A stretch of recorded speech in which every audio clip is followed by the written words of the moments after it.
In a quiet Oregon neighborhood, a retired pharmacist was about to uncover a terrifying betrayal. What started as organizing her weekly medications took a shocking turn when she came face to face with a deadly deception. Margaret Chen wasn't your typical dementia patient. For 40 years, she had spent her life as a licensed pharmacist, known for her meticulous attention to detail and pharmaceutical expertise. When she encountered pills that looked wrong in her medication bottles, she had no idea she was walking into a web of family manipulation, Margaret's professional instincts that would lead to a desperate fight for her own survival. What began as morning confusion would become a battle for autonomy and truth. The Chen family would never be the same after Margaret discovered that love could be the most dangerous poison of all. Before we jump back in, tell us where you're tuning in from, and if this story touches you, make sure you're subscribed, because tomorrow, I've saved something extra special for you. The morning fog pressed against Margaret Chen's kitchen window like an unwelcome visitor, obscuring the familiar outline of the Douglas firs that had stood sentinel in her backyard for 30 years. She preferred clear mornings, always had, when the light revealed everything honestly, without deception or shadow. Today's gray uncertainty seemed to mirror the growing confusion in her own mind, though she pushed that thought away with the same methodical precision she used to organize her weekly pill container. 7 compartments for 7 days, each section divided into morning, noon, evening, and bedtime doses. The routine had been second nature during her 40 years as a pharmacist, and muscle memory served her well even now.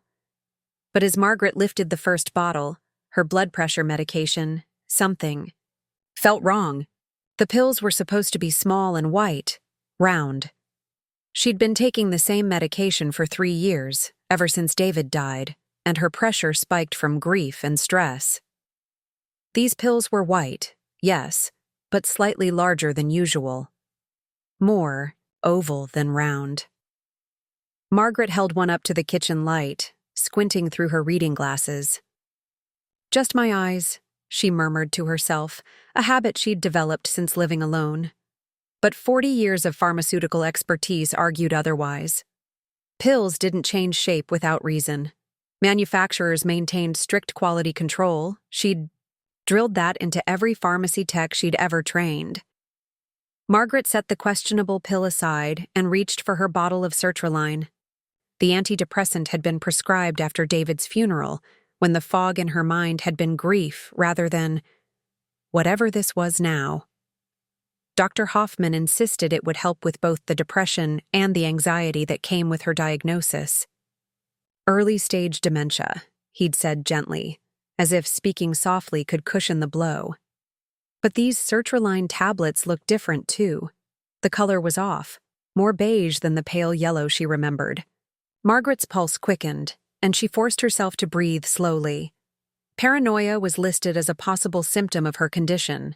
She'd read the literature obsessively in those first weeks after diagnosis, memorizing every warning sign like she once memorized drug interactions.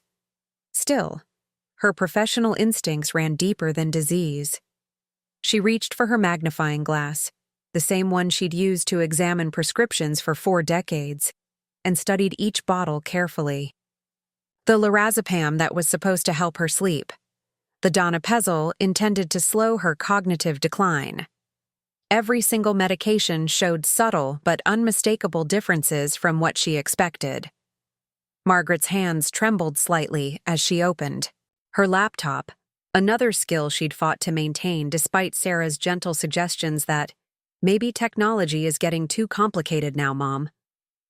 She navigated to a pharmaceutical identification website, typing in the imprint codes from her pills. The results made her stomach clench. The pill in her blood pressure bottle wasn't her prescribed medication. It was a vitamin B complex. The sertraline was actually vitamin D. The lorazepam, the medication that was supposed to calm her racing thoughts at night, was nothing more than calcium supplement. "No," she whispered, staring at the screen. "No, this can't be right." The sound of a car in the driveway made Margaret close the laptop quickly, her heart hammering against her ribs. Sarah always arrived at 9:30 for their weekly grocery trip. Always punctual, always efficient, always ready with a list of things Margaret needed to remember or had supposedly forgotten.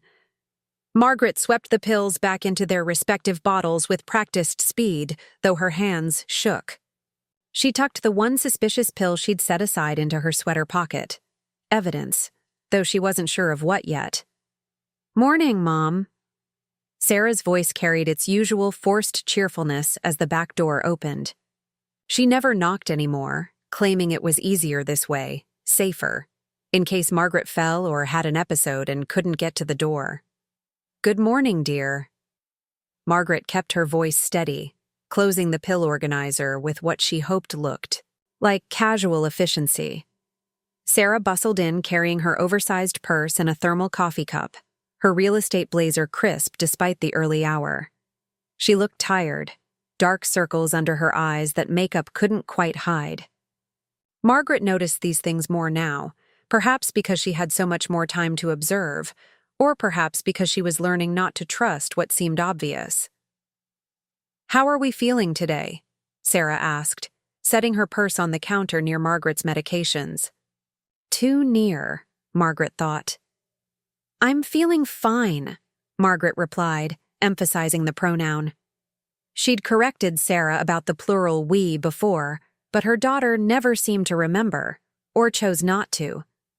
"That's wonderful. Are you ready for our shopping trip? I made a list of everything you need." Sarah pulled out a yellow legal pad covered in her neat handwriting. "Your prescriptions are running low, so we'll stop by CVS first." Margaret's throat tightened. "I just organized my pills. I have plenty for the week." "Oh, Mom." Sarah's laugh carried that particular note of patient condescension that had become increasingly familiar. "You know how you sometimes mix things up. Dr. Hoffman called yesterday to remind us about your refills. He's concerned you might have missed some doses." The words hit Margaret like a physical blow. She hadn't missed any doses. She was certain of that, had been meticulous about it despite the fog that sometimes rolled in and made everything uncertain. But if the pills in her bottles weren't what they were supposed to be, then what did missed doses even mean? "I don't remember Dr. Hoffman calling," Margaret said carefully. "That's okay, sweetheart. That's why I'm here to help keep track of these things." Sarah moved closer to the pill organizer, her fingers hovering over it. "Maybe I should start managing your medications. It would be one less thing for you to worry about." Margaret's protective instincts flared. 40 years of pharmacy work had taught her that medication management was about more than remembering to take pills. It was about autonomy, about maintaining control over your own body and mind. She'd seen too many elderly patients lose that control, watched families make decisions for their own good that stripped away dignity along with independence. "I can manage my own medications," Margaret said, her voice sharper than intended. Sarah's expression shifted, just slightly, but Margaret caught it. Frustration, quickly masked by concern. "Of course you can, Mom. I just want to help." But as Sarah reached for the pill organizer, Margaret's hand shot out to stop her. For a moment, they stood frozen, Margaret's weathered fingers gripping Sarah's wrist with surprising strength. "I said I can manage them myself." Sarah pulled back, her eyes wide with what looked like hurt surprise. "Okay, of course. I'm sorry, I didn't mean to overstep." The fog outside seemed to press closer against the windows, and Margaret felt an answering haze creeping into her thoughts. Was she being paranoid? Was this what Dr. Hoffman had warned about? The way the disease could make you suspicious of the people who loved you most? But as the confusion crept in, one thought remained crystal clear. Those pills were not what they were supposed to be. And Sarah was the only person with regular access to her medications. "Maybe we should skip shopping today," Margaret heard herself say. "I'm feeling a bit tired." "Mom, you need groceries. And your prescriptions." Not today. Margaret's voice carried an authority she hadn't used in months, the tone that used to settle disputes between feuding pharmacy techs and handle difficult customers. Please. Sarah stared at her for a long moment, and Margaret saw something flicker across her daughter's face. Calculation, perhaps, or reassessment. Then the concerned smile returned. Of course. You know your body best. I'll just put together a quick grocery list for later this week. As Sarah bustled around the kitchen, making notes and organizing things that didn't need organizing, Margaret slipped the pill from her pocket into her palm. Such a small thing to hold such enormous implications. When Sarah finally left, with promises to check in later and reminders about doctor's appointments, Margaret sat alone in her kitchen, listening to the silence. The fog outside was beginning to lift, revealing the familiar shapes of her garden. But the fog in her mind seemed thicker now, filled with questions that had no easy answers. Were her suspicions real? Or was her diseased brain creating enemies where none existed? Margaret reached for her old film camera, a relic from the days before everything went digital, but still functional. She photographed each pill bottle, methodically, documenting the contents from multiple angles. Evidence of what, she still wasn't sure. But her pharmaceutical training had taught her to document everything, to question everything, to trust the science even when instinct felt uncertain. As she hid the camera in her bedroom drawer, beneath old photo albums Sarah never bothered to look through, Margaret made a decision. If her mind was failing her, if the fog of dementia was making her paranoid and suspicious, then she needed proof. Real, tangible evidence that would either confirm her fears or put them to rest. Either way, she would know the truth. And knowing, she could decide what to do next. The morning fog had lifted completely now, leaving the world sharp and clear outside her window. Margaret wished the same clarity would come to her situation. But for now, she had questions. She had evidence, and she had 40 years of pharmaceutical expertise that told her something was very, very wrong. Margaret's hands still trembled slightly as she slipped the suspicious pill back into her sweater pocket. The morning's confrontation with Sarah had left her shaken, but it had also crystallized something important. She needed an ally. Someone who would listen without that patronizing tilt of the head. Someone who understood pharmaceuticals the way she did. Elena Vasquez lived 3 houses down, in the blue craftsman with the meticulous garden that had won the Neighborhood Association's Landscaping Award 4 years running. More importantly, Elena had worked at Margaret's pharmacy for 15 years, before the chain buyout forced Margaret to sell. If anyone would understand the significance of switched medications, it would be Elena. Margaret walked slowly down the sidewalk, her cane tapping against the concrete more for comfort than necessity. The Oregon morning had turned crisp and clear, the earlier fog replaced by autumn sunshine that made the maple leaves glow like stained glass. She'd always loved this neighborhood. Tree-lined streets where children still rode bicycles and neighbors actually knew each other's names. It felt safe here, predictable, until now. Elena's front garden was a masterpiece of controlled chaos. Native plants mixed with carefully chosen perennials, everything positioned to bloom in succession from early spring through late fall. Margaret found her friend kneeling beside a patch of late-blooming asters, deadheading spent flowers with the same precision she'd once used to count pills. "Margaret!" Elena looked up with genuine pleasure, brushing dirt from her gardening gloves. "What a lovely surprise. I was just thinking about you yesterday when I saw that article about new dementia research in the paper." The easy acceptance?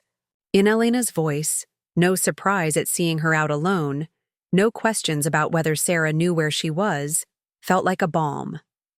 Margaret settled onto the wooden bench Elena kept beside her herb garden, breathing in the scent of late rosemary and oregano. "Elena, I need to ask you something. Something professional." Something in Margaret's tone made Elena set down her pruning shears and give her full attention. "Of course. What's troubling you?" Margaret pulled the pill from her pocket, holding it out on her palm. This is supposed to be my blood pressure medication. Lisinopril, 10 milligrams. But look at it. Elena moved closer, and Margaret saw the exact moment recognition flickered in her dark eyes. Elena had always been sharp, one of the best pharmacy techs Margaret had ever trained. She took the pill carefully, examining it with the systematic thoroughness Margaret remembered from their working days. "This isn't lisinopril," Elena said quietly. "The shape is wrong. And the color." She held it up to the light. "Margaret, this looks like a vitamin B complex. Generic brand, probably CVS or Walgreens store brand." The confirmation hit Margaret like a physical blow, even though she'd suspected as much. Hearing it from Elena, professional, competent Elena, made it real in a way her own observations hadn't quite managed. "There's more." Margaret's voice came out barely above a whisper. "I think all my medications have been switched." Elena's expression grew grave. She glanced toward Margaret's house, where Sarah's car had been parked that morning, then back to Margaret's face. "Show me." They moved to Elena's kitchen table, where Margaret spread out the photographs she'd taken that morning. Elena fetched her own magnifying glass. She still kept one from their pharmacy days, and examined each image methodically. "This sertraline is vitamin D," Elena murmured, making notes on a scratch pad. "The lorazepam, that's calcium. The donepezil." She paused, squinting at the photo. "I'm not certain about this one. We'd need to see the actual pill." "I have them." Margaret had brought her entire medication supply, the bottles heavy in her purse. "Elena, what does this mean?" Elena looked up from the photographs, her expression mixing professional concern with personal affection. "It means someone has been replacing your prescriptions with over-the-counter supplements. The question is why." The two women sat in silence for a moment, the implications hanging between them like a thundercloud. Elena had known Margaret for 20 years, had watched her build her pharmacy from a struggling independent into a community cornerstone. She'd also watched Margaret navigate David's death and the early signs of her diagnosis with characteristic determination. "Who has access to your medications?" Elena asked gently. "Sarah manages my prescriptions. She picks them up, organizes. My pill container." Margaret trailed off, the words feeling like betrayal even as she spoke them. "Margaret." Elena reached across the table and took her friend's hands. "I need you to listen to me carefully. What you're describing, if someone is deliberately replacing your medications, that could be very dangerous. Some of these drugs, if you stop taking them suddenly." "I know." Margaret's voice was steady now, drawing on decades of pharmaceutical training. "The blood pressure medication especially, and the donepezil. Stopping that could accelerate cognitive decline." Elena nodded grimly. "We need to get you back on your proper medications immediately. But we also need to be smart about this. If someone is doing this deliberately, confronting them directly could be dangerous. What are you suggesting?" Elena stood and began pacing, her mind clearly working through possibilities. "We play their game. We get you proper medications. I still have contacts at several pharmacies who can help discreetly. But we also give them what they expect to see." "I don't understand." "We create our own substitutes. Pills that look like the vitamins they've been giving you, but are actually harmless placebos. That way, if they're checking to see if you're taking your medications, everything looks normal. Meanwhile, you're actually taking your real prescriptions." The elegance of the plan impressed Margaret, even as its necessity horrified her. That's quite devious." "Sometimes you have to be devious to survive." Elena's voice carried an edge Margaret hadn't heard before. "I've seen elder abuse cases, Margaret. Financial, emotional, medical. The people who do this, they count on their victims being too confused or too trusting to fight back." The sound of a car door slamming made both women freeze. Through Elena's kitchen window, they could see a teenager approaching the front door, tall, lanky, with the characteristic slouch of 16-year-old boys everywhere. "Tommy," Margaret breathed. Sarah's son, her grandson. Elena quickly swept the pill bottles into a kitchen drawer as the doorbell rang. "Mrs. Vasquez?" "Tommy's, voice called through the door. "Is my grandma here? My mom sent me to look for her." Elena and Margaret exchanged glances. "Just a moment," Elena called back, then whispered to Margaret. "Play it casual, grandmother visiting a neighbor." Elena opened the door with a smile. "Tommy." "Yes, your grandmother is here. We were just catching up." Tommy stepped inside, his eyes immediately finding Margaret. "Grandma, Mom was worried when she went back and you weren't home. She asked me to check the neighborhood." Margaret felt a chill that had nothing to do with the autumn air. Sarah had returned? How long had she been gone?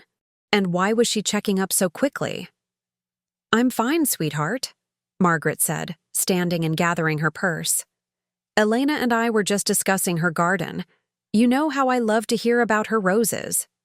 Tommy nodded, but Margaret caught him, glancing around Elena's kitchen with the sharp awareness that seemed to characterize his generation. Had he noticed anything unusual? The scratch pad with Elena's notes was still on the table, but face down. The magnifying glass sat innocuously beside Elena's reading glasses. "Mom made lunch," Tommy said. "She's waiting for you." As they walked back toward Margaret's house, Tommy fell into step beside her, shortening his naturally long stride to match her more careful pace. "Grandma, are you okay? You seem different lately." The question caught Margaret off guard. Tommy had always been observant, but this felt more serious than teenage curiosity. "Different how?" "I don't know. More careful, I guess. Like you're watching people." He paused, seeming to struggle with how to express something complex. "And Mom's been really stressed. More than usual, I mean. She thinks I don't notice, but—" Margaret stopped walking, turning to look at her grandson properly. At 16, Tommy was caught between childhood and adulthood, tall enough to look down at her now, but still young enough that his concern showed plainly on his face. How much had he seen? How much did he understand? "Tommy, has your mother seemed different to you lately?" He was quiet for a long moment, and Margaret could see him weighing his loyalty to his mother against whatever instincts were telling him something was wrong. "She's been asking a lot of questions about your medications, making sure you're taking them, stuff like that, and she's been really interested in your doctor's appointments." Margaret's heart sank. If Tommy had noticed Sarah's unusual behavior, then it was more obvious than she'd hoped. But it also meant she might have an ally she hadn't expected, someone who loved them both but might be willing to help her understand what was really happening. As they approached her front door, Margaret made a decision. "Tommy, if I ever needed help, if something was wrong and I couldn't handle it alone, could I count on you?" The teenager looked startled by the directness of the question, but he nodded immediately. "Of course, Grandma. Always." Margaret squeezed his arm gently, then straightened her shoulders and prepared to face whatever waited inside her house. Elena's plan was already forming in her mind, the careful choreography of switched pills and hidden medications that would either prove her suspicions or grant her peace of mind. But as she reached for her front door handle, Margaret couldn't shake the feeling that the game she was about to play had stakes higher than she'd initially understood. And now, somehow, her 16-year-old grandson was part of it too. Margaret waited until 3 a.m. to make her move. Sarah had gone home after their tense lunch, claiming she needed to catch up on real estate paperwork, but not before checking Margaret's pill organizer twice and reminding her about tomorrow's doctor's appointment. The house felt different in the deep quiet of night, more like her own space again, less like a place under surveillance. Elena had been as good as her word. The replacement pills sat in a small manila envelope on Margaret's nightstand, each one carefully selected to match the vitamins and supplements that had replaced her real medications. Harmless placebos that would fool a casual inspection, but wouldn't interfere with the actual prescriptions Elena had helped her obtain through a discreet contact at a pharmacy across town. Margaret's hands moved with the muscle memory of 4 decades as she worked at her bathroom counter. Each vitamin was removed from its bottle and replaced with an identical-looking placebo. The real medications, her actual blood pressure pills, antidepressants, and sleep aids, went into a new pill organizer hidden behind extra towels in her linen closet. The irony wasn't lost on her. She was now doing exactly what she suspected Sarah of doing, switching medications without the other person's knowledge. But her switches were designed to reveal truth, not obscure it. If Sarah was monitoring Margaret's medication compliance, she would see what appeared to be the same vitamins and supplements. Meanwhile, Margaret would finally be taking the medications her doctor had actually prescribed. As she worked, Margaret found herself thinking about the early days of her pharmacy career, when she'd been one of only a handful of female pharmacists in Oregon.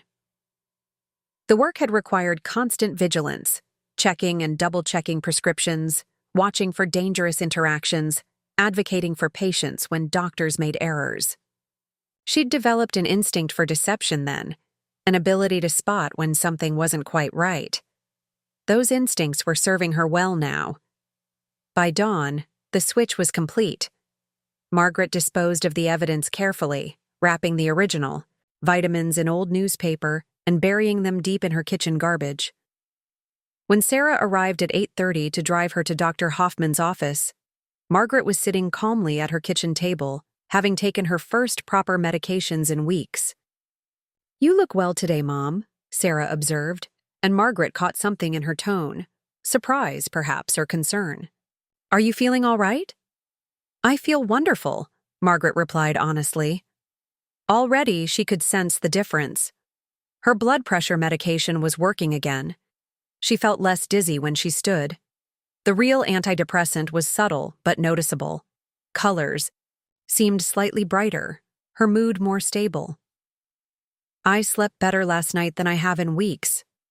Sarah's expression flickered, just for a moment, but Margaret caught it. Confusion mixed with something else. Worry? The drive to Dr. Hoffman's office passed in careful small talk, but Margaret found herself studying her daughter with new eyes. Sarah's hands gripped the steering wheel tightly, and she kept glancing at Margaret as if expecting something. What had she been expecting?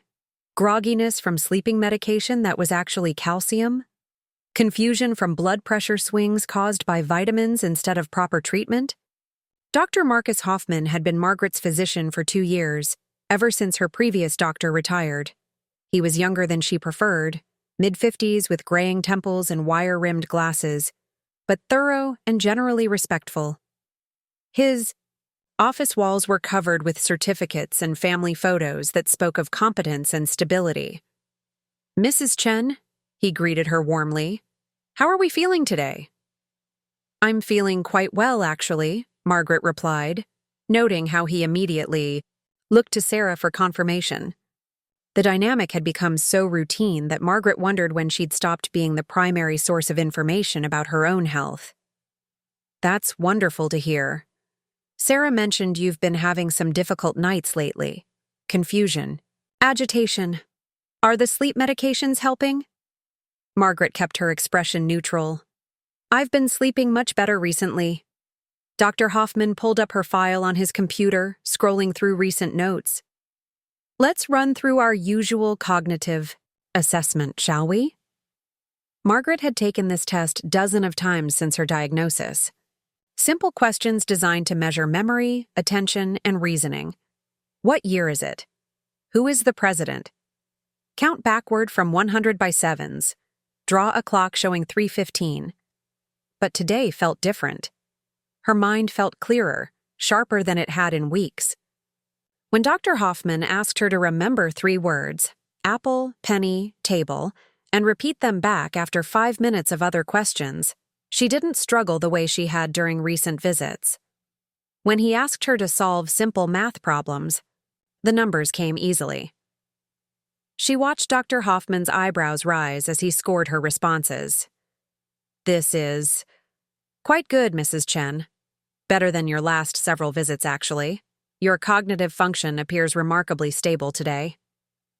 "I've been feeling more like myself lately," Margaret said carefully. Dr. Hoffman made notes, then looked between Margaret and Sarah. "Sometimes we see fluctuations in cognitive function based on various factors: sleep quality, medication compliance, stress levels.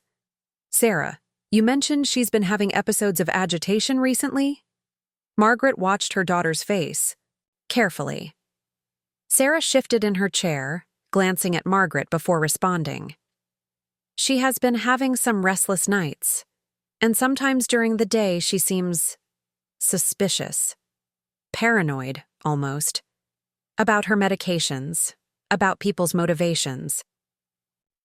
The words hit Margaret like a slap, but she kept her composure. Sarah was describing her legitimate concerns as symptoms of mental illness, paranoid delusions brought on by dementia.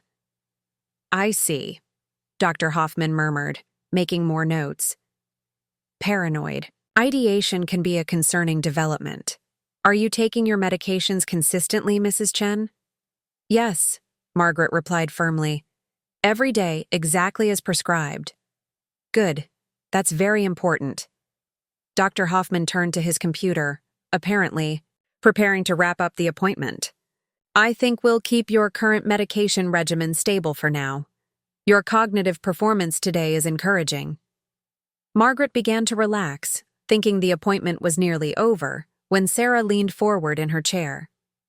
"Doctor, could I speak with you privately for just a moment? About the medication dosages?" Margaret's blood chilled, but she kept her expression calm. "I'll just use the restroom," she said, standing carefully. "Of course," Dr. Hoffman agreed. "Take your time." Margaret walked slowly toward the restroom, but instead of going inside, she positioned herself just around the corner from Dr. Hoffman's office. The hallway was empty, and their voices carried clearly through the partially open door. "I'm really concerned about her nighttime agitation," Sarah was saying. "She's been getting up multiple times, wandering around the house. Sometimes she seems confused about where she is." "That can be very distressing for families," Dr. Hoffman replied sympathetically. "Is there any way we could increase her sleep medication? The current dose doesn't seem to be helping much. Maybe something stronger?" Margaret pressed herself against the wall, her heart hammering. Sarah was asking for stronger sedatives that Margaret knew she'd been replacing with calcium supplements. "Well, we could consider adjusting the lorazepam dosage," Dr. Hoffman said thoughtfully.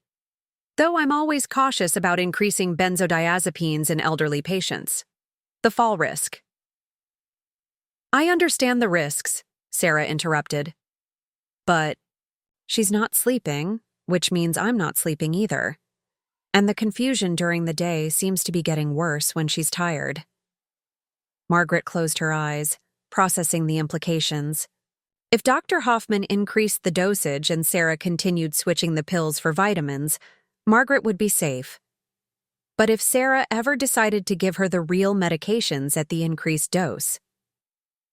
"Give her a stronger dose," Sarah continued, her voice carrying a note of desperation that made Margaret's skin crawl.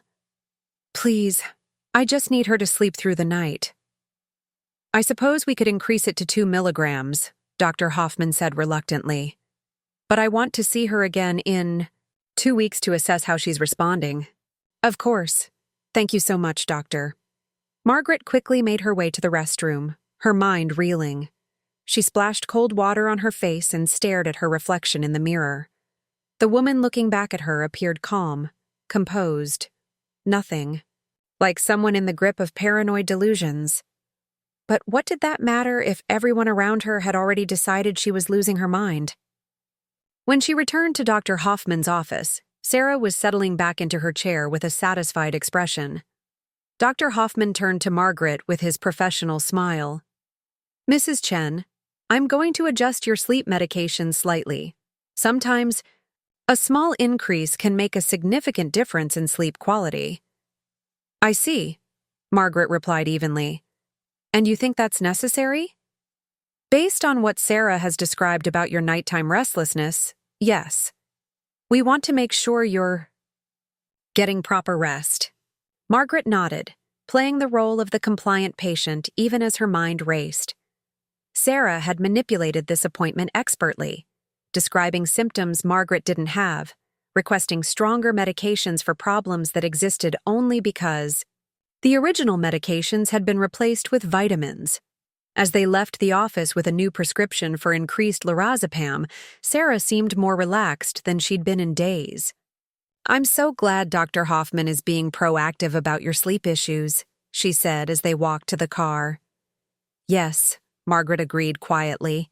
It's important to have doctors who listen to family concerns.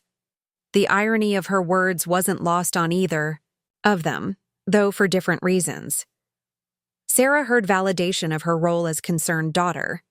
Margaret heard confirmation of how easily medical authority could be manipulated by the person claiming to know a patient's best interests. As they drove home, Margaret stared out the window at the familiar streets of her neighborhood. Everything looked the same. The tree-lined sidewalks, the carefully maintained yards, the sense of small-town safety and community. But underneath that facade, she was now certain, lay something darker. Sarah wasn't just switching her medications out of misguided concern or financial desperation. She was actively working to increase Margaret's sedation while creating a narrative of mental decline that would justify more extreme measures. The question that terrified Margaret most was simple. What came after stronger sleep medication? What was Sarah's ultimate goal? That evening, as Margaret carefully took her real medications from their hiding place in the linen closet, she realized the game had evolved beyond simple deception. This was now about survival, her mental, physical, and possibly literal survival, and she was running out of time to figure out Sarah's true intentions before those intentions became irreversible.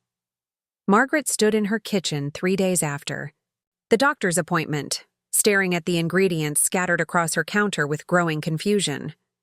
She'd been planning to make her famous beef stew for Tommy's visit, the recipe she'd perfected over 30 years of Sunday dinners. But now, holding a can of tomatoes in her hand, she couldn't remember why she'd opened it or what it was supposed to go with. The fog was rolling in again, that familiar sensation of thoughts scattering like startled birds. She gripped the edge of the counter, forcing herself to breathe slowly.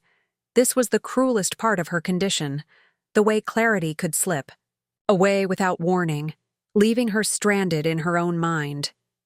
The recipe, she whispered to herself. I wrote it down. But when she opened her recipe box, the same wooden box David had given her for their 10th anniversary, the handwritten cards might as well have been in a foreign language. The familiar loops of her own handwriting swam before her eyes, refusing to make sense. Margaret's hands began to shake. This was different from the usual confusion, more complete, more terrifying. Was this what Dr. Hoffman called progression? Was her mind finally surrendering to the disease that had been stalking her for months? The sound of the front door opening cut through her panic. Grandma? Mom? Tommy's voice carried through the house, followed by the heavier footsteps of Sarah's approach. In the kitchen, sweetheart, Margaret called, quickly closing the recipe box and trying to arrange her face into something resembling normalcy. Tommy appeared first, all gangly limbs and concerned eyes. At 16, he'd developed that peculiar teenage ability to seem both child and adult simultaneously, mature enough to recognize when something was wrong, young enough to still show his worry openly. Hey, Grandma, how's the cooking going? He glanced at the scattered ingredients, and Margaret saw him take in the chaos with the kind of careful assessment she was beginning to recognize in him more often. Just getting started, Margaret lied, then immediately hated herself for it. Lying to Tommy felt like a betrayal of something fundamental between them. Sarah entered carrying a manila folder thick with papers, her cell phone pressed to her ear. "Understand that, Mr. Peterson. But the market has been slow. These things take time." Her voice carried a strain Margaret hadn't heard before, higher pitched and more tense than usual. "I'll call you back," Sarah said into the phone, then hung up with more force than necessary. She turned to Margaret with a smile that didn't quite reach her eyes. "Sorry about that. Work calls, you know how it is." Margaret didn't know, actually. Sarah had been vague about her real estate business lately, deflecting questions with general comments about market conditions and difficult clients. But the phone call suggested something more serious than a slow season. "Everything all right, Mom?" Tommy asked, and Margaret realized he'd been watching his mother with the same careful attention he'd been giving her. "Fine, just fine. You know how real estate can be. Feast or famine." Sarah set the manila folder on Margaret's kitchen table, and Margaret caught a glimpse of official-looking documents with red stamps and bold lettering that looked suspiciously like notices or warnings. "What smells so good?" Sarah continued, though nothing was actually cooking yet. "I was just starting the stew," Margaret said, grasping for the familiar routine. "Tommy's favorite." "Actually, Grandma," Tommy said gently, "I think you mentioned making chicken yesterday for tonight's dinner." Margaret stared at him, the fog in her mind thickening. Had she said chicken? She couldn't remember. The ingredients on her counter, beef, potatoes, carrots, suggested stew. But Tommy wouldn't lie to her. Would he? "Of course," she said weakly. "Chicken?" I must have gotten confused. The look that passed between Tommy and Sarah didn't escape Margaret's notice, even through her confusion. It was a look of shared concern, of adults making decisions, about someone who couldn't make them for herself. The realization cut through the fog like a blade. "Why don't I help you cook?" Tommy offered, moving toward the stove. "We could make whatever you want." Margaret felt tears prick at her eyes. Tommy's kindness was genuine, but it was also the kindness shown to invalids, to people who needed protection from their own confusion. When had she become someone who needed such careful handling? "That would be lovely," she managed, then excused herself to the bathroom before the tears could fall. In the privacy of her small powder room, Margaret gripped the sink and stared at her reflection. The woman in the mirror looked older than she remembered, more fragile. But her eyes were still sharp when the fog lifted, still capable of observation and analysis. She just had to trust herself during the clear moments and prepare for the unclear ones. When she returned to the kitchen, she found Tommy browning chicken pieces while Sarah sorted through her papers at the table. The domestic scene should have been comforting, but Margaret couldn't shake the feeling that she was being managed rather than included. "Grandma," Tommy said as he worked, "can I ask you something?" "Of course, sweetheart." "Have you been feeling okay lately? I mean, really okay?" He kept his attention on the chicken, as if the casual tone could disguise the seriousness of the question. Margaret considered her answer carefully.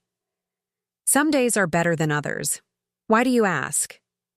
"It's just, you seem different when I visit now. More quiet. And Mom's been really worried about you." Sarah looked up from her papers. "Tommy, I don't think—" "It's okay," Margaret interrupted. "He's old enough to understand what's happening to me." She moved to stand beside her grandson at the stove. "I have early-stage dementia, Tommy. Some days my mind works perfectly well, and other days it's like trying to see through fog. Today is a foggy day." Tommy nodded seriously. "Is that why you have so many medications now? And why Mom keeps checking on you?" The question was innocent enough, but it struck at the heart of Margaret's suspicions. "What do you mean about the medications?" "Just that there seem to be more bottles now than there used to be. And Mom's always asking if you've taken them." Tommy added vegetables to the pan, the sizzling filling the brief silence. "My friend Jake's grandmother has Alzheimer's, and she takes a lot of pills too. but she has this special container that beeps when it's time to take them, and a nurse who comes to check on her. Margaret felt a chill. A nurse? Yeah, because Jake's family was worried about her taking the wrong pills or forgetting doses. They said it was dangerous for someone with memory problems to manage their own medications. Sarah's papers rustled as she shifted in her chair. That's actually not a bad idea, she said slowly. I've been wondering if we should look into more professional help for Mom. The casual way Sarah said it made Margaret's blood run cold. Professional help, medication management, nurses who would ensure compliance with whatever prescriptions Dr. Hoffman prescribed based on Sarah's reports of symptoms. I'm managing my medications just fine, Margaret said, more sharply than she intended. Of course you are, Mom. But as things progress. Sarah's voice trailed off meaningfully. Tommy glanced between the two women, clearly sensing the tension. I didn't mean to suggest anything was wrong, Grandma. I just wondered about all the different pills. Margaret softened her tone. It's all right, sweetheart. You're being thoughtful. She paused, then decided to take a risk. Tommy, when you're here, do you ever notice anything unusual about how I act after taking my medications? Sarah's head snapped up from her papers. Mom, what kind of question is that?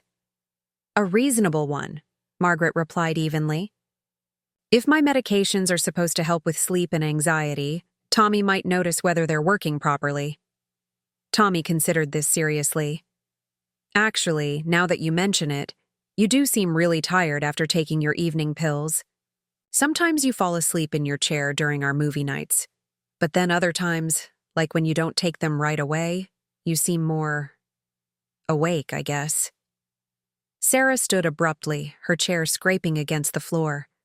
Tommy, I think you're reading too much into normal variations in your grandmother's energy levels. But Margaret was watching her grandson's face, seeing the wheels turning behind his thoughtful eyes. Tommy was smart, smarter than either she or Sarah gave him credit for. And he'd been observing the family dynamics with the clarity that sometimes came from being on the periphery of adult concerns. Sarah's phone rang again, and she answered it with obvious reluctance. Hello? No, Mr. Peterson. I told you I'd have an answer by Friday. I understand the urgency, but... She walked toward the living room, her voice dropping to urgent whispers. Tommy watched his mother leave, then turned to Margaret. Grandma, is everything okay? With Mom, I mean. She's been really stressed lately, more than usual. Margaret saw an opportunity. What have you noticed? She's been getting a lot of phone calls that make her upset, and she's been working really late, but not in a good way. More like she's worried about something. Last week, I saw her crying over some papers, but she said it was just allergies. Margaret felt pieces of a puzzle clicking into place. Tommy, those papers your mother brought in, did you see what they were? He shook his head, but glanced toward the table where Sarah had left the manila folder. Should I not have mentioned the phone calls? I don't want to get Mom in trouble. You're not getting anyone in trouble, sweetheart. You're being observant, and that's a good thing. Margaret moved closer to the table, keeping one eye on the doorway to the living room where Sarah's voice continued in urgent whispers. The folder was partially open, and Margaret could see the top document without touching anything. It was a notice from a bank, something about missed payments and possible foreclosure proceedings. Below that, she caught glimpses of other official papers with red stamps and bold warnings. Margaret's heart sank.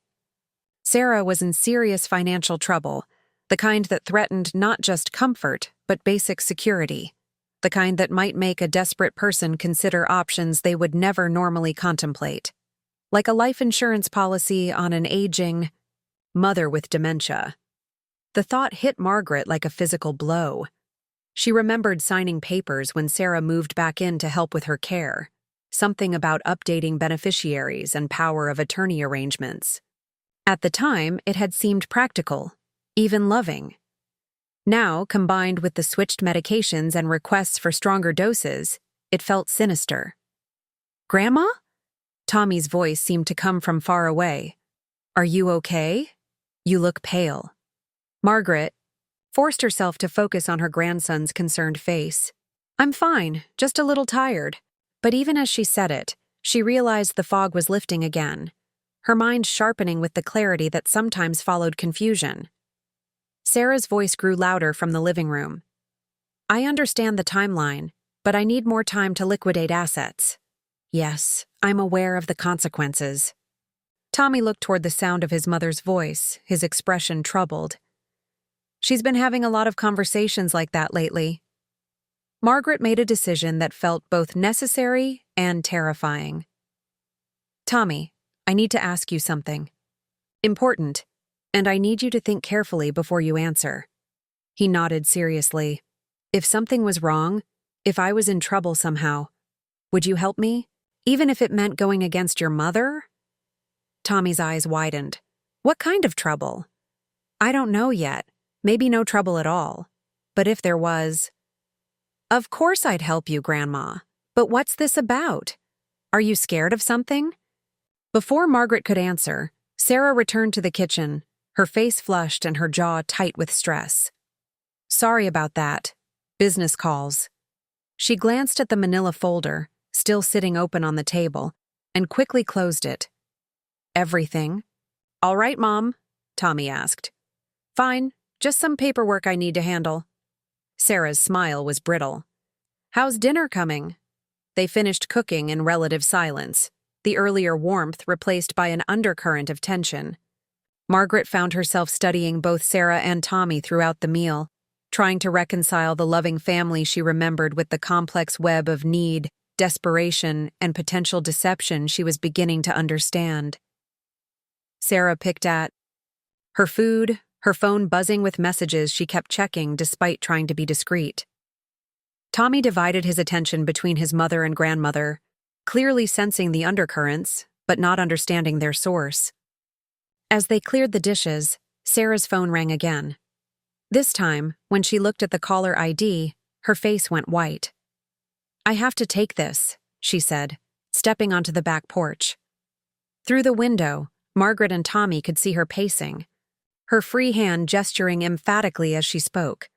Whatever she was hearing wasn't good news. "Tommy?" Margaret said quietly. "How much do you know about your mother's business situation?" "Not much. She doesn't really talk about work stuff. With me." He paused, loading plates into the dishwasher. "But I know things have been hard since the divorce. Dad's not great about child support, and Mom's been working a lot more hours." Margaret felt another piece click into place.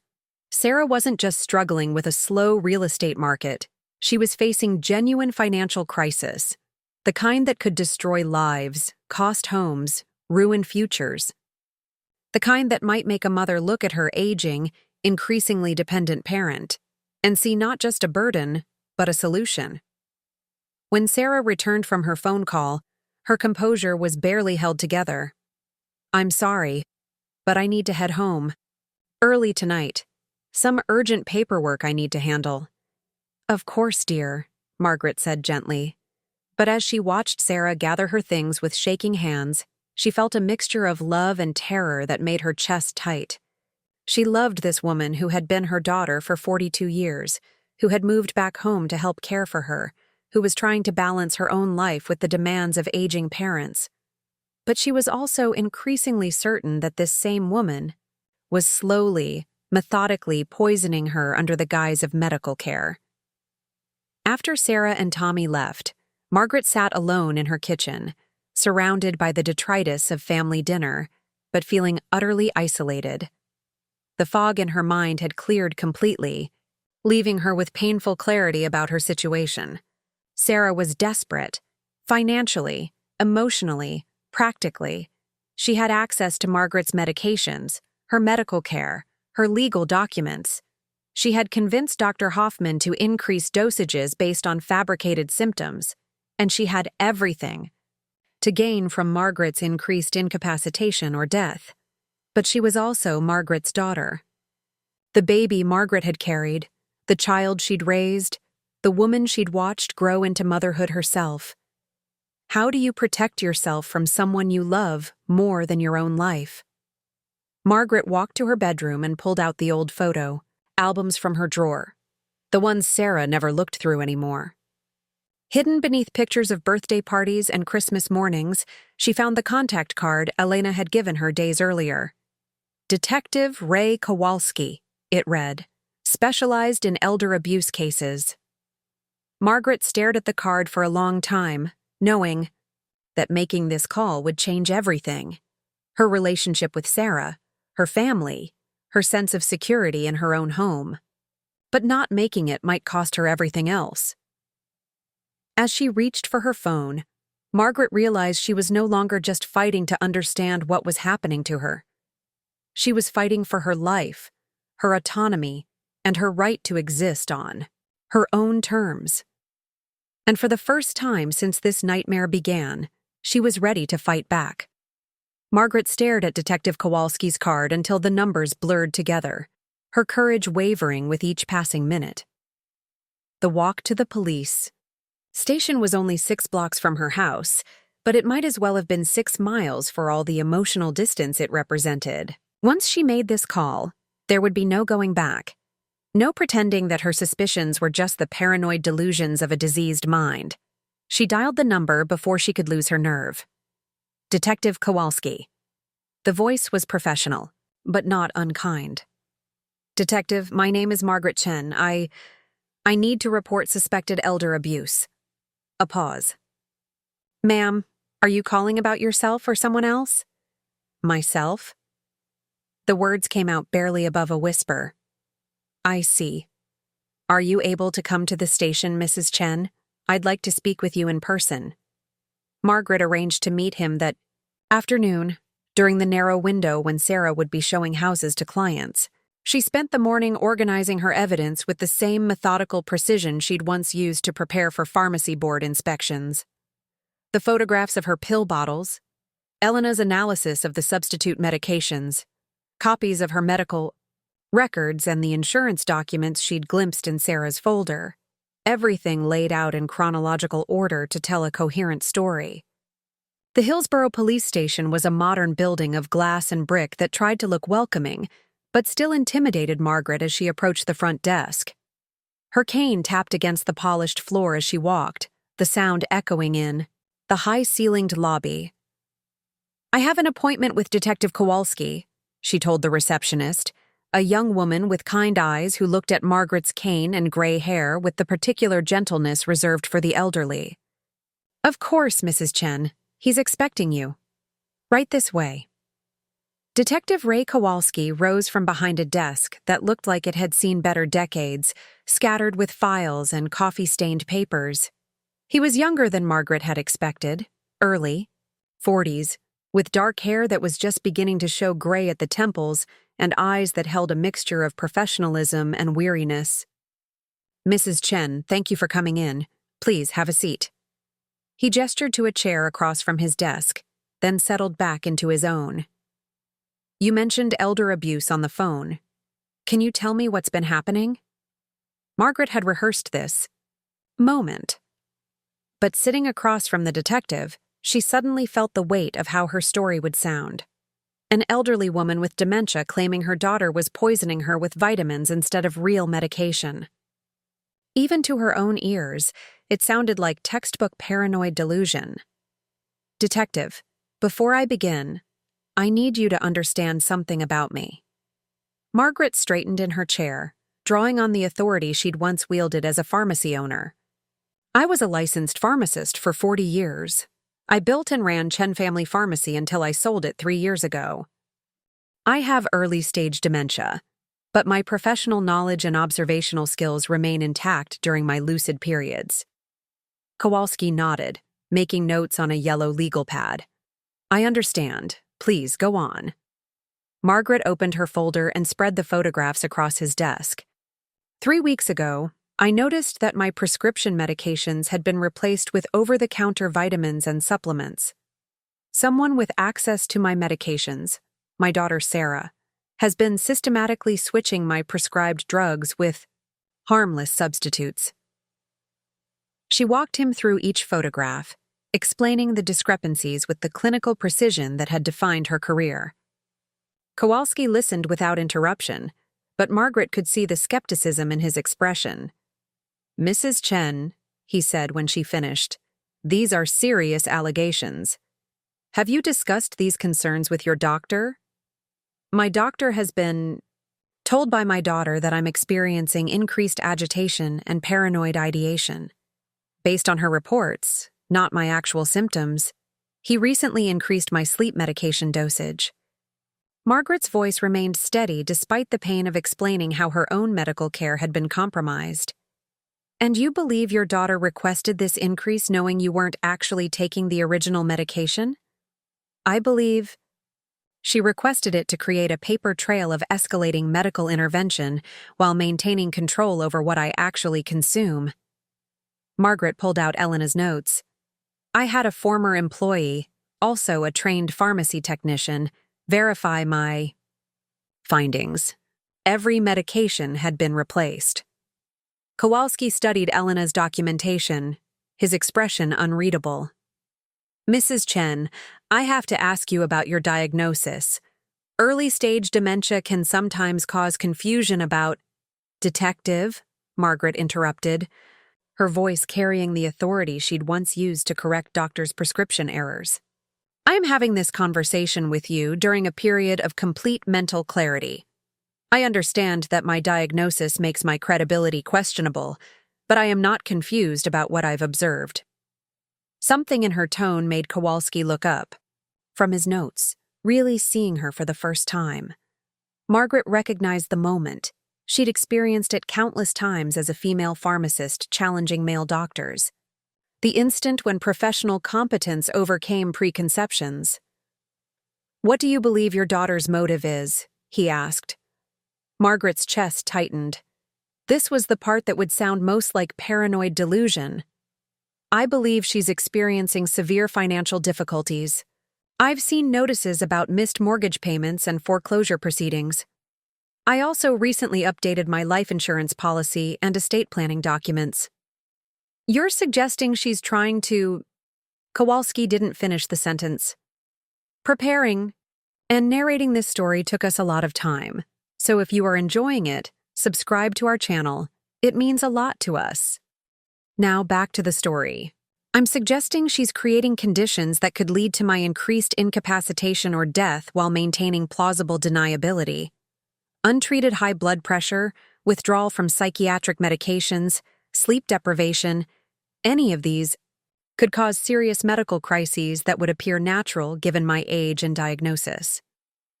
Kowalski set down his pen and leaned back in his chair. "Mrs. Chen, these are very serious allegations. Elder abuse cases involving family members are complex, especially when there are questions of mental competency involved.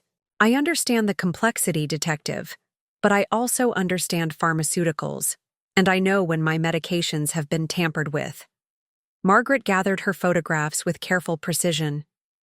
If someone were doing this to a younger person, would their mental health diagnosis prevent you from investigating? The question hung in the air between them.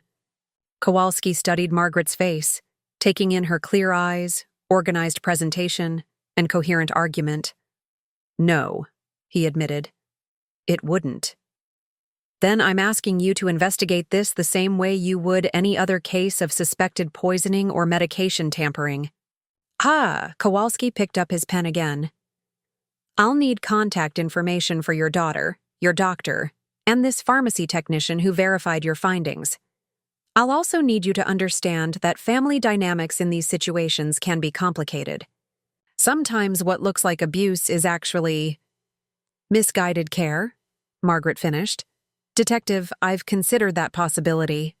But requesting increased dosages of medications you know aren't being taken, while describing symptoms that don't exist, goes beyond misguided care." "You may be right." Kowalski made more notes. "But I need you to prepare yourself for the Possibility that this investigation could damage your relationship with your daughter, regardless of what we find. Margaret felt tears prick at her eyes for the first time during the interview.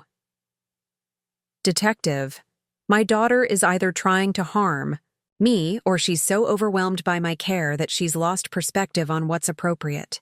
Either way, our relationship is already damaged. I'm just trying to stay alive long enough to figure out which one it is. The honesty in her voice seemed to affect Kowalski. He closed his notebook and leaned forward. Mrs. Chen, I'm going to look into this, but I need you to be very careful until I can get a clearer picture of what's happening. Don't confront your daughter about your suspicions, and don't make any dramatic changes to your routine. What should I do about my medications? Keep taking the real ones, but maintain the appearance of taking whatever she's been giving you. Can you do that safely? Margaret nodded. I have a system in place. Good. I'll start by interviewing your doctor and this Elena Vasquez. I'll also run a background check on your daughter's financial situation. If she's facing foreclosure, there will be public records. As Margaret prepared to leave, Kowalski stood and extended his hand. Mrs. Chen, I want you to know that I'm taking your concerns seriously. Your presentation today was lucid, detailed, and concerning. Regardless of your diagnosis, you have the right to be heard and protected. Margaret shook his hand, feeling a mixture of relief and terror. Thank you, Detective. I hope I'm wrong about all of this. So do I, he replied. But if you're not, we'll figure it out. The walk home felt different. Less like fleeing to safety and more like returning to a battlefield. Margaret had crossed a line by involving law enforcement, and there would be consequences. Sarah would eventually learn about the investigation, would realize that Margaret had been lucid enough to notice the switched medications and smart enough to seek help. But as Margaret unlocked her front door and stepped into the familiar quiet of her house, she felt something she hadn't experienced in weeks. Hope. Someone with authority had listened to her, had taken her seriously despite her diagnosis, had agreed to investigate her concerns.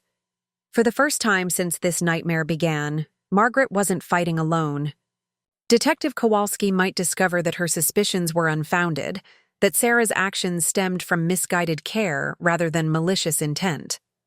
But he would discover the truth based on evidence and investigation, not assumptions about Margaret's mental capacity. Margaret settled into her kitchen chair and carefully took her real medications, the ones Elena had helped her obtain, the ones that kept her blood pressure stable and her mind as clear as possible. Whatever came next, she would face it with all the clarity and strength she could muster. The game had changed. Sarah might still hold most of the cards, but Margaret was no longer playing blind.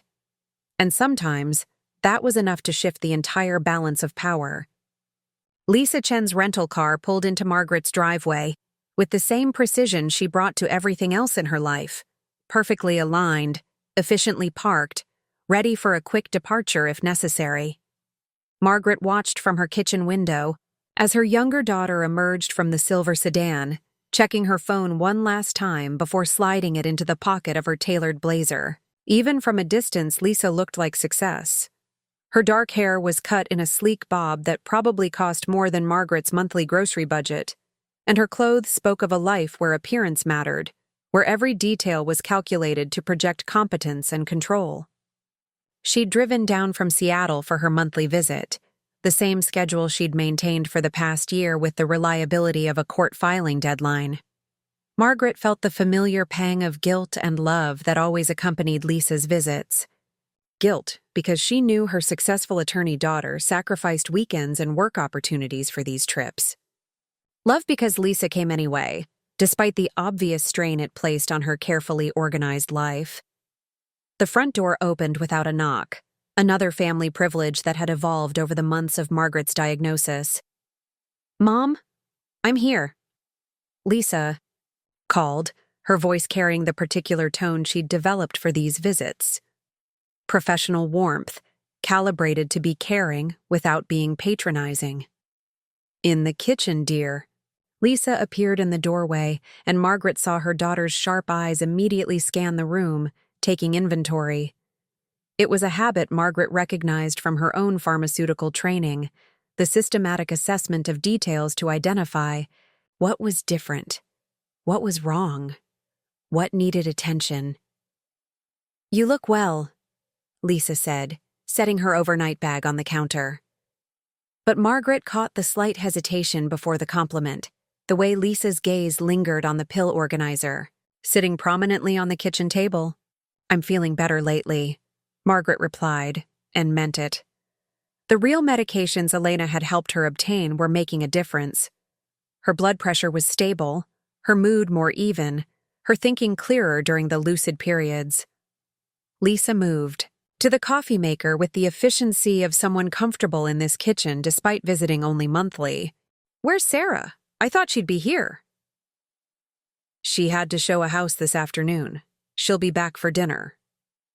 Margaret watched her daughter measure coffee with precise movements. "Lisa, can I ask you something?" "Of course." Lisa settled into the chair across from Margaret, giving her full attention in a way that reminded Margaret of client consultations, professional, focused, slightly detached. "Do you think I'm—" Margaret paused, searching for the right words. "Do you think I'm becoming a burden on Sarah?" Something flickered across Lisa's face, surprise perhaps, or discomfort. "What makes you ask that?" "She's been so attentive lately. Managing my medications, driving me to appointments, checking on me constantly. I worry that I'm taking over her life." Lisa sipped her coffee thoughtfully. Sarah knew what she was signing up for when she moved back. We both did. But there was something in her tone that suggested the subject was more complicated than her words indicated. Margaret decided to take a risk. "Lisa, I need to tell you something, and I need you to listen with your lawyer brain, not your daughter heart." Lisa set down her coffee cup, her expression shifting to professional alertness. "What's wrong?" "I think Sarah has been switching my medications with vitamins." The words hung in the air between them. Lisa's face went through a series of expressions: surprise, concern, and then the careful neutrality Margaret recognized from courtroom dramas on television. "Mom, that's a very serious accusation. What makes you think that?" Margaret pulled out the photographs and Elena's documentation, spreading them across the table with the same careful precision she'd used with Detective Kowalski. But as she began to explain the discrepancies, something strange happened. The words started to jumble in her mouth, and the clear narrative she'd prepared began to fragment. The pills. They were different. Wrong colors, wrong shapes. Margaret stared at the photographs, confused by her own evidence. "Elena." "Edi," she confirmed. Lisa leaned forward, her expression shifting from professional interest to personal concern. "Mom, are you okay? You seem confused." Margaret felt the fog rolling in, that terrifying sensation of her thoughts scattering like leaves in wind. No, not now. She needed to be clear for this conversation, needed Lisa to understand the danger she was in. "I'm fine," Margaret insisted, but her voice sounded uncertain even to her own ears. "The medications. Someone switched them. Mom, look at me." Lisa's voice had taken on the gentle firmness Margaret remembered from Lisa's childhood, when she'd been the responsible one, the sister who cleaned up messes and organized chaos. "Are you having trouble with your memory right now?" Margaret wanted to scream with frustration. Her body was betraying her at the worst possible moment, her diseased brain choosing this crucial conversation to malfunction. But she forced herself to focus on Lisa's face, using her daughter's presence as an anchor. "Sometimes," Margaret admitted, "but not about this.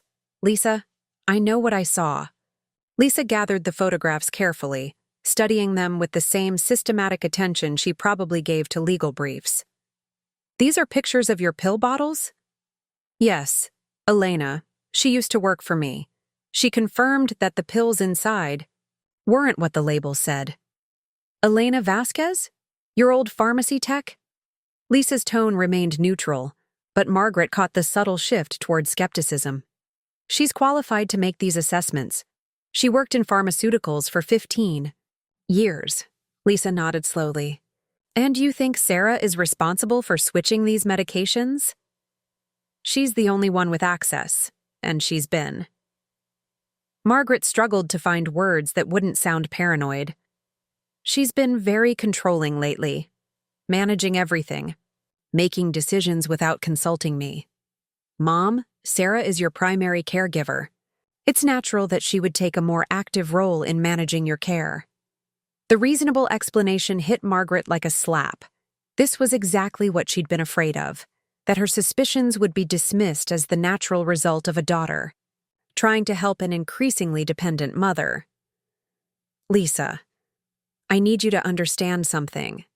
Margaret fought against the fog in her mind, forcing clarity through sheer will. I may have dementia, but I'm not stupid. I'm not paranoid. And I'm not making this up. Lisa reached across the table and took Margaret's hands. I know you're not making it up, Mom, but dementia can cause confusion about... Don't. Margaret pulled her hands away. Don't patronize me the way everyone else does. I was a pharmacist for 40 years. I know what my medications are supposed to look like. The sound of a car in the driveway interrupted their conversation. Through the window, they could see Sarah's sedan pulling up behind Lisa's rental car. We'll continue this later, Lisa said quietly, gathering the photographs. Don't tell her, Margaret said urgently. Please, Lisa. Don't tell Sarah about this conversation. Lisa looked troubled. Mom, if you're having concerns about your care, Sarah should know about them. She's the one managing your day-to-day needs. That's exactly why she shouldn't know. Before Lisa could respond, Sarah entered through the back door, carrying grocery bags and wearing the brittle smile that had become her default expression. Lisa, I didn't expect you so early. Sarah set the bags on the counter and hugged her sister, but Margaret noticed the tension in both women's postures. How was the drive down? Fine, good traffic. Lisa's response was equally measured. Margaret watched the interaction between her daughters with new eyes, seeing the careful politeness that had replaced genuine warmth. When had they stopped being close? When had their relationship become this dance of obligation and resentment? I was just telling Mom about the new medication organization system I've set up for her, Sarah said, unpacking groceries with sharp, efficient movements. It's important to maintain consistency with her pill schedule. Margaret felt a chill at the casual lie. She hadn't mentioned any new organization system, and Sarah knew it. That's thoughtful of you, Lisa replied, but her tone was careful. How has Mom been doing with the medication management? She has good days and bad days. Sometimes she gets confused about what she's taken, or thinks she's taking the wrong medications. Sarah glanced at Margaret meaningfully. It's a common symptom of her condition. Margaret felt trapped between her daughters, one dismissing her concerns as delusion, the other accepting those dismissals as medical fact.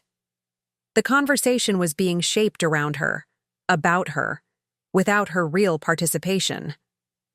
I'd like to review Mom's medications with her doctor, Lisa said suddenly, just to make sure we're all on the same page about her treatment plan. Sarah's hands stilled on a box of cereal. That's not really necessary. Dr. Hoffman and I have been working closely together to manage her care. I'm sure you have. But as Mom's other daughter, I'd like to be more involved in these decisions.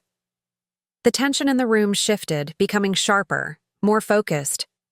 Margaret recognized the dynamic from her daughter's childhood, Lisa's quiet authority challenging Sarah's assumed responsibility. You live in Seattle, Lisa. You visit once a month for a weekend. I live this reality every day. Sarah's voice carried an edge Margaret hadn't heard before. I'm the one who deals with the confusion, the episodes, the constant worry about whether she's safe. I understand that, and I'm grateful for everything you're doing. But that doesn't mean I should be excluded from major decisions about Mom's care.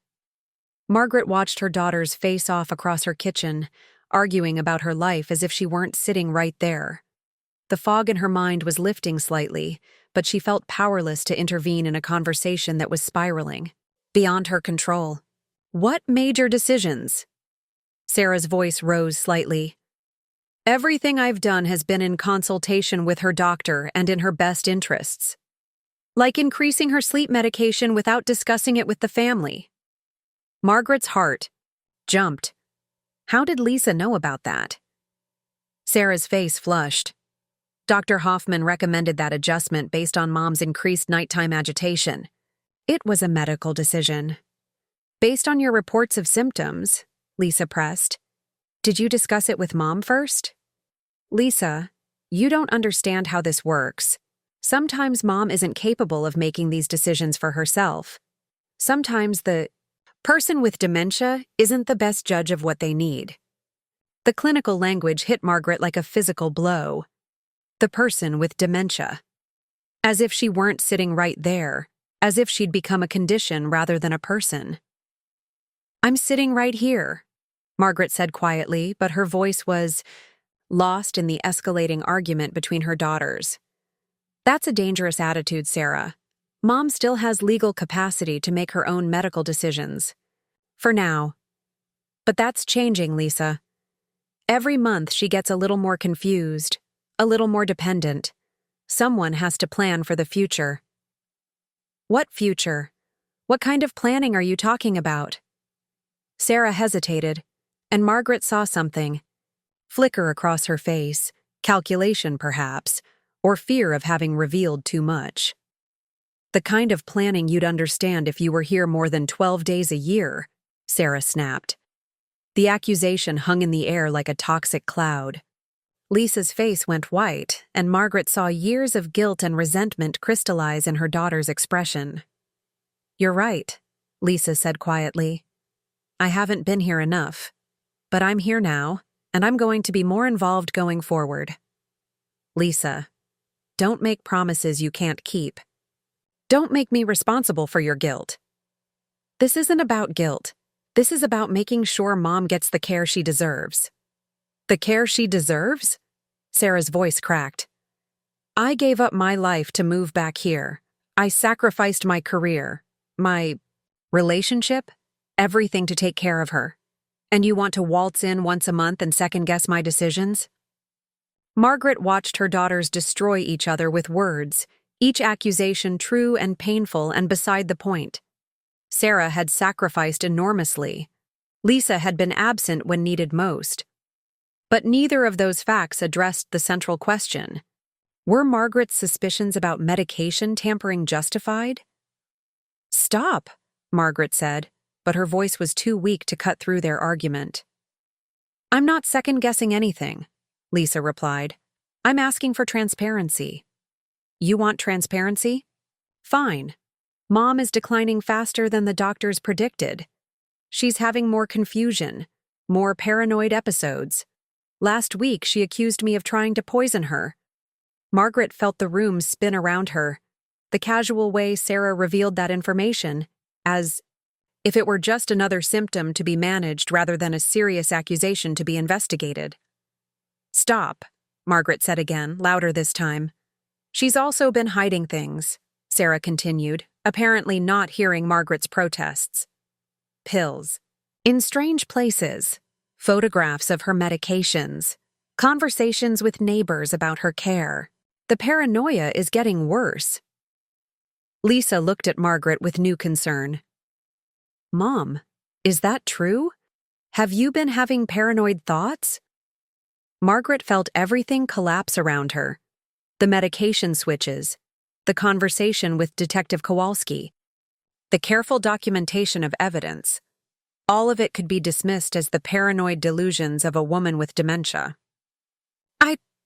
Margaret began, but the fog was rolling back in, thick and disorienting. The stress of the confrontation, the emotional weight of watching her daughters tear at each other, the terrible possibility that she was wrong about everything, it was too much. I can't. Margaret's words trailed off as the familiar confusion descended. She could see Lisa and Sarah watching her with identical expressions of concern and pity, and she realized that this episode would undermine everything she'd tried to tell them. Mom? Lisa moved to kneel beside Margaret's chair. Are you okay? Margaret looked at her younger daughter's face, seeing genuine love and worry there. But she also saw the professional assessment, the lawyer's mind cataloging symptoms and drawing conclusions about competency. I'm tired, Margaret managed. I think I need to rest. As Lisa helped her to her bedroom, Margaret heard Sarah on the phone in the kitchen, her voice low and urgent. Probably calling Dr. Hoffman to report the latest episode to document Margaret's continued decline and justify whatever increased interventions she had planned. Lying in her bed as afternoon light filtered through familiar curtains, Margaret felt the crushing weight of her situation. She had 2 daughters who loved her, but one was possibly trying to harm her while the other lived too far away to see the danger. She had evidence of medication tampering, but it could be dismissed as the delusions of a diseased mind. She had contacted the police, but their investigation might be undermined by her obvious cognitive decline. Most terrifying of all, she was beginning to doubt herself. What if Sarah was right? What if the paranoia was just another symptom, another way her failing brain was betraying her? But as Margaret drifted toward sleep, one thought remained clear. The pills in her bottles weren't what they were supposed to be. Whatever else might be wrong with her mind, whatever other delusions she might be experiencing, that fact remained, solid and undeniable. She just had to stay alive and lucid long enough to prove it. Margaret woke from her afternoon nap to the sound of rummaging in her bathroom. The fog from her earlier episode had cleared, leaving behind the sharp awareness that often followed confusion, as if her mind was compensating for its earlier failures by becoming hyper-alert. She lay still, listening to the careful sounds of someone searching through cabinets, moving bottles, opening and closing drawers. Sarah's voice carried through the thin walls, speaking in low, urgent tones to someone on the phone. I don't know what to do, Dr. Hoffman. She's getting worse. Yes, the paranoid episodes are more frequent. No, Lisa doesn't understand the day-to-day reality. Margaret's heart began to race. Sarah was in her bathroom, going through her things while reporting to Dr. Hoffman about symptoms that existed only in Sarah's imagination or manipulation. The bathroom sounds stopped abruptly, followed by a sharp intake of breath. Then silence that felt heavy with discovery. Margaret forced herself to breathe normally, to feign sleep, but she could hear Sarah's footsteps approaching her bedroom. The door, which had been slightly ajar, opened wider. Mom? Sarah's voice was different now, tighter, more controlled. Mom, I need to talk to you. Margaret opened her eyes slowly, as if just waking up. Sarah stood in the doorway holding a familiar manila envelope, the one containing Margaret's real medications, hidden behind towels in the linen closet. What's that, dear? Margaret asked, though her stomach was churning with the knowledge that her careful deception had been discovered. Sarah stepped into the room and closed the door behind her. The click of the latch sounded ominous in the quiet house. I think you know what this is. Sarah sat heavily in the chair beside Margaret's bed, the envelope in her lap like evidence in a criminal trial. I was looking for extra towels and found these hidden behind your linens. Margaret's mind raced through possible explanations, but Sarah continued before she could speak. Blood pressure medication, real blood pressure medication, with your name on the label from a pharmacy across town. Sarah's voice was eerily calm. Sertraline from the same pharmacy, lorazepam, all dated from last week. The 2 women stared at each other across the small bedroom, years of love and trust dissolving into mutual suspicion and fear. Where did you get these, Mom? Margaret sat up slowly, using the movement to buy time while she decided how much truth to reveal. Had them filled. You had them filled. Sarah's repetition was flat, emotionless. The same medications I've been managing for you. The same ones in your pill organizer. The ones in my pill organizer aren't the same medications, Margaret said quietly. Sarah's face went white. What are you talking about? You know what? I'm talking about.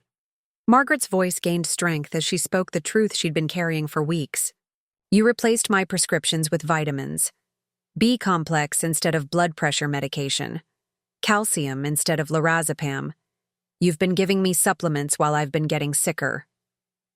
Sarah stared at her mother for a long moment, and Margaret saw something shift in her daughter's expression, surprise giving way to something that looked almost like relief.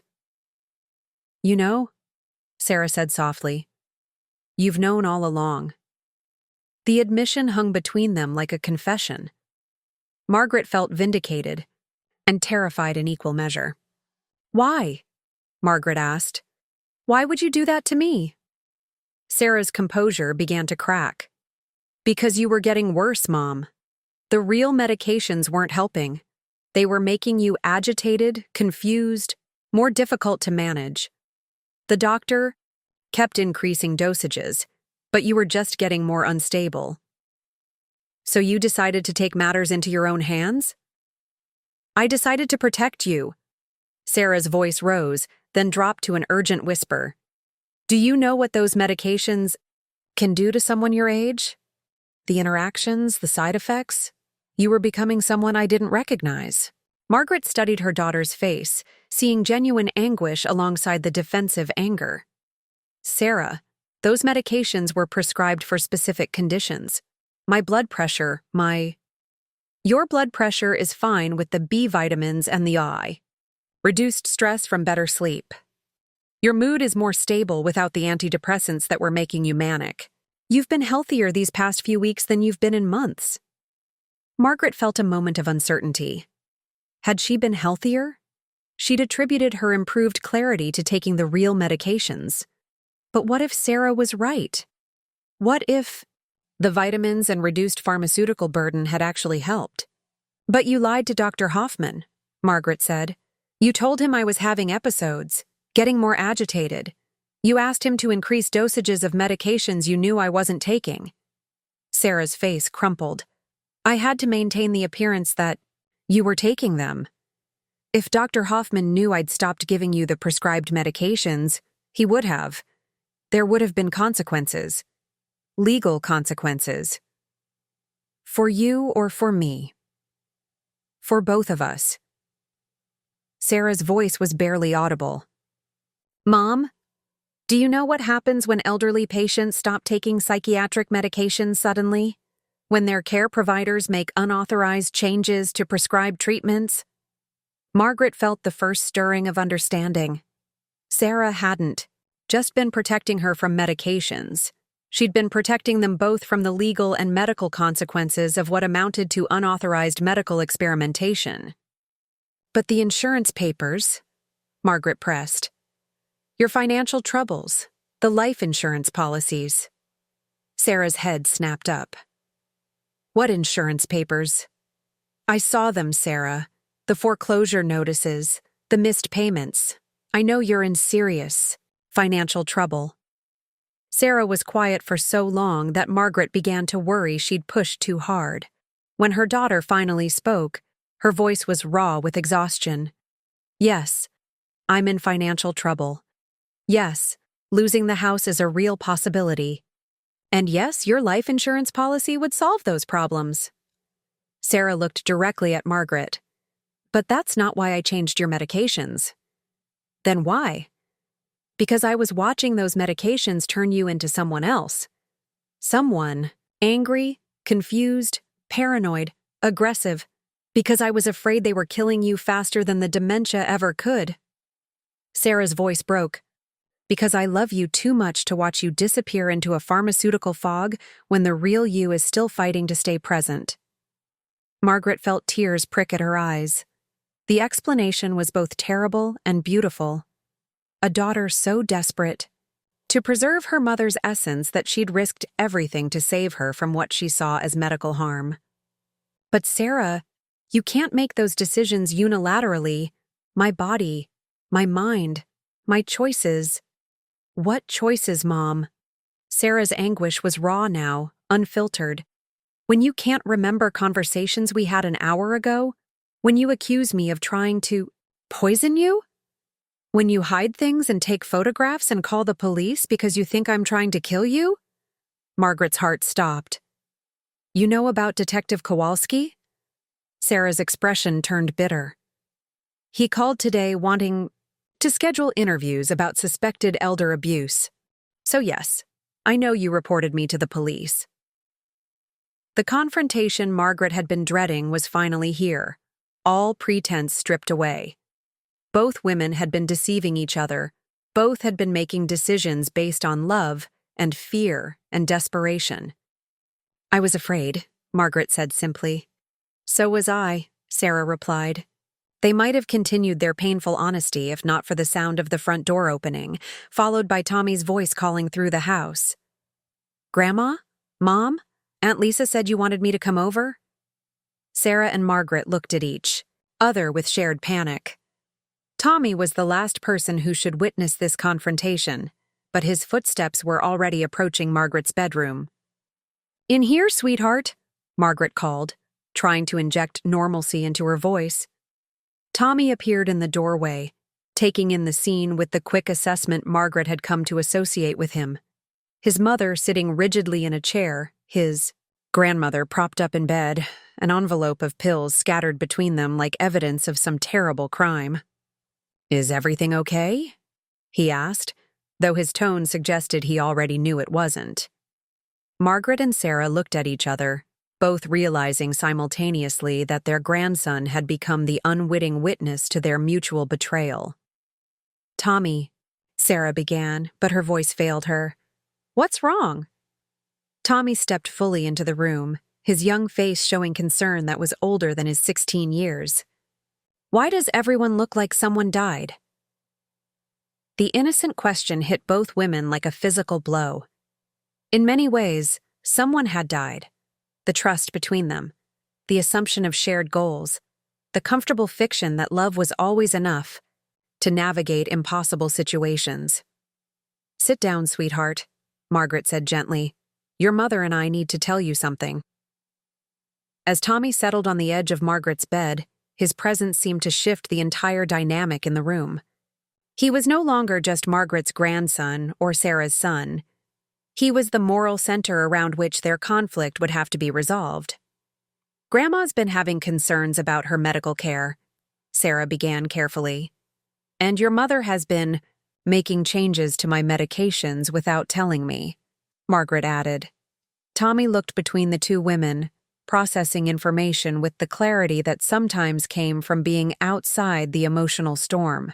Are you both trying to take care of each other in ways the other person doesn't want? He asked. The simple question cut to the heart of everything. Margaret and Sarah stared at their grandson, then at each other, recognizing the truth in his observation. Yes, Margaret said quietly. I think we are. And it's not working, Sarah added, her voice heavy with defeat. Tommy nodded seriously. So what are you going to do about it? The question hung in the air like a challenge. Margaret looked at Sarah, seeing her daughter's exhaustion, her genuine love, her desperate attempt to do right in an impossible situation.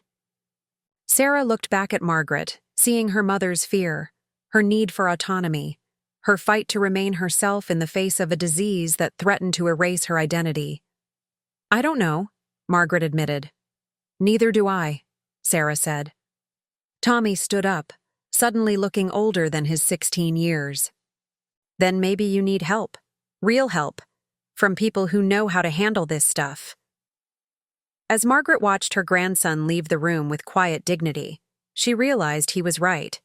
The game she and Sarah had been playing, switching medications, hiding evidence, manipulating medical care, calling police, was unsustainable and dangerous for everyone involved. They needed intervention, mediation, Professional help to navigate the impossible balance between care and control, protection and autonomy, love and letting go. The only question now was whether they could admit that need before their dangerous game destroyed what remained of their family. Detective Kowalski's timing couldn't have been worse. Margaret heard his car pull into her driveway just as the fog was descending again. That familiar, terrifying sensation of her thoughts scattering like papers in a windstorm. The stress of yesterday's confrontation with Sarah, the sleepless night that followed, and the emotional weight of their unresolved conflict had triggered one of her most severe episodes in weeks. She stood at her kitchen window, watching the detective approach her front door, and felt her grip on reality beginning to slip. Words seemed to float just beyond her reach. The careful narrative she'd prepared, the evidence she'd organized, the coherent explanation of her suspicions, all of it was dissolving into confusion. The doorbell rang, and Margaret stared at it as if it were a foreign object. She knew she needed to answer it, knew this was important, but the simple act of walking to the door felt insurmountable. "Mom?" Sarah's voice came from the kitchen, behind her. "Are you expecting someone?" Margaret turned slowly, seeing her daughter with the peculiar double vision that marked her worst episodes. Sarah was both the loving caregiver and the potential threat, both familiar and stranger. "The detective," Margaret managed. "I called. About the pills." Sarah's face went pale. "Mom, you didn't tell me he was coming today." The doorbell rang again, more insistently. Sarah moved past Margaret, her jaw set with grim determination. "Mrs. Chen? Detective Kowalski." His voice carried through the door with professional authority that made Margaret's confusion deepen. Why was a detective here? What had she done? Sarah opened the door with a forced smile. "Detective, I'm Sarah Chen Morrison, Margaret's daughter. Mom mentioned she'd spoken with you." Kowalski entered, his experienced eyes immediately assessing the domestic scene. Margaret saw him take in her confused expression, Sarah's protective stance, the subtle tension that seemed to fill the air. "Mrs. Chen," he addressed Margaret directly, "how are you feeling today?" Margaret stared at him, struggling to remember why she'd called him. Pills. Something about pills. But the details were slipping away like water through her fingers. There was something. Margaret's voice trailed off as she grappled with thoughts that wouldn't stay still long enough to be expressed. "Mom's having a difficult day," Sarah interjected smoothly. "Her condition varies quite a bit day to day." Kowalski nodded, his expression remaining professionally neutral despite the obvious complication. "Mrs. Chen, when we spoke earlier, you mentioned concerns about your medications. Can you tell me about that?" Margaret felt panic rising in her chest. She'd called him for a reason, an important reason, but the fog in her mind was too thick to penetrate. She looked around her kitchen desperately, searching for something to anchor her thoughts. "The bottles," she said suddenly. "The pills were wrong." "Wrong how?" Kowalski asked gently. Margaret stared at him, the question echoing in her mind. Without finding purchase. Wrong how?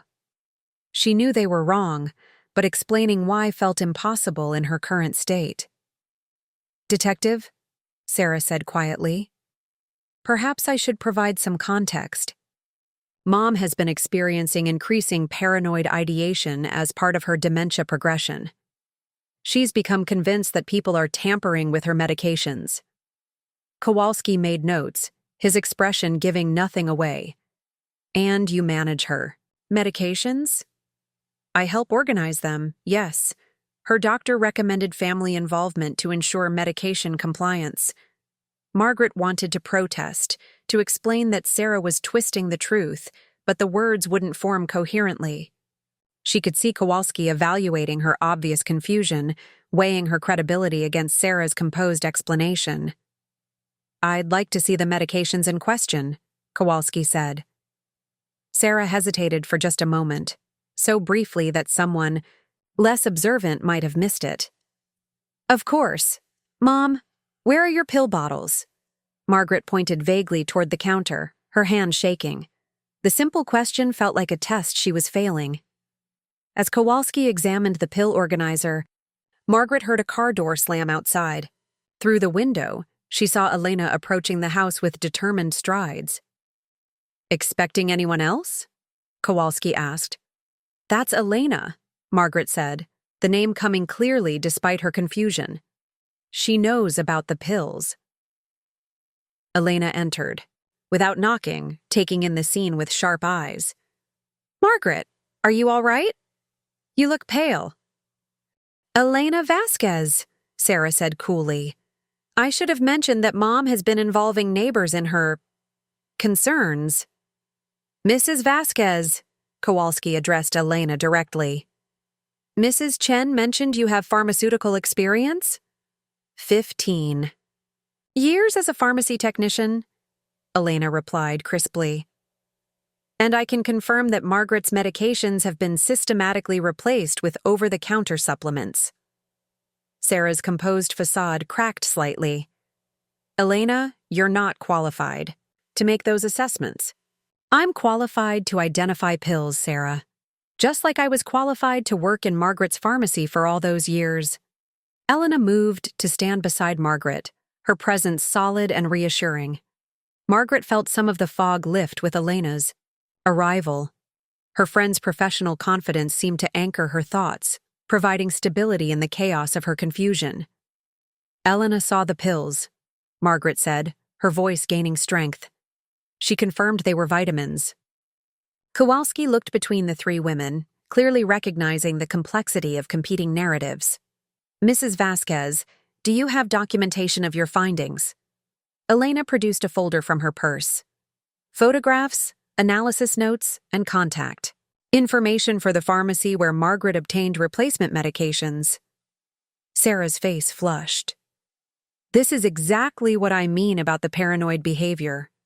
Mom has been secretive, suspicious, involving neighbors in elaborate theories.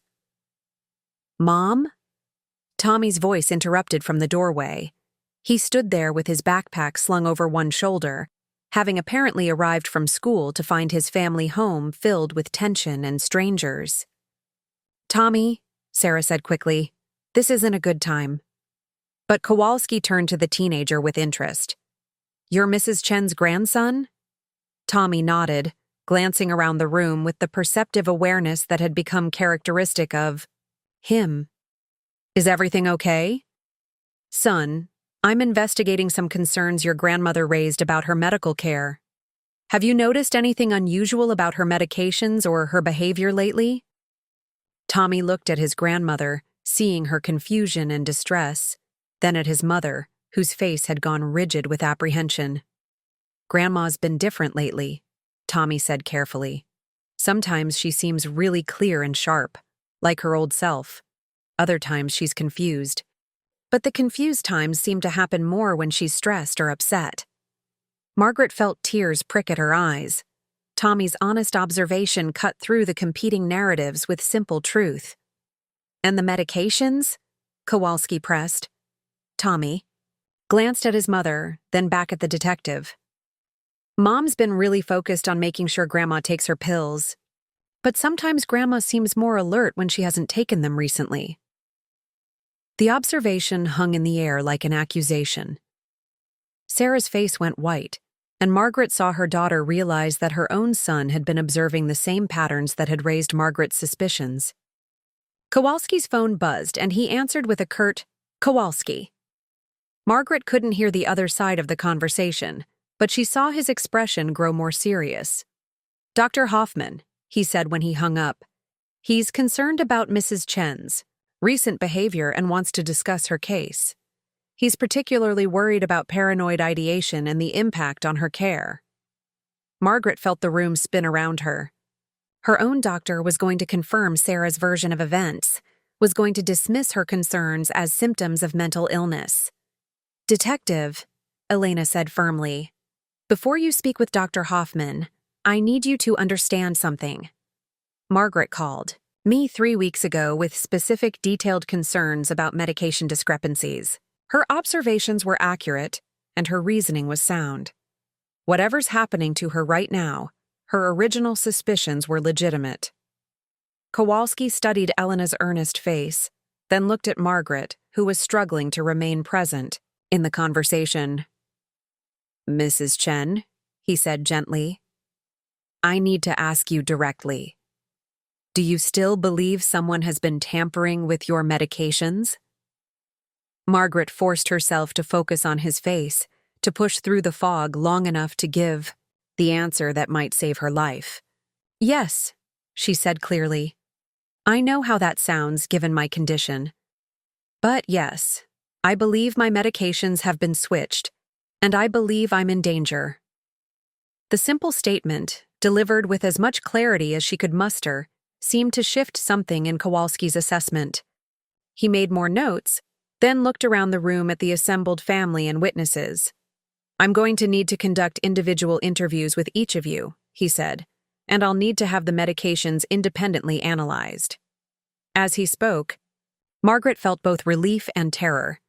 The investigation she'd wanted was finally happening, but her worst fear, being dismissed as incompetent due to her condition, remained a very real possibility.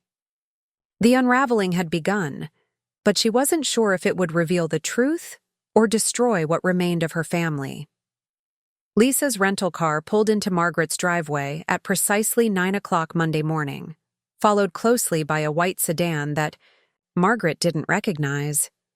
Through her kitchen window, she watched her younger daughter emerge, carrying a leather briefcase and manila folders thick with official-looking documents.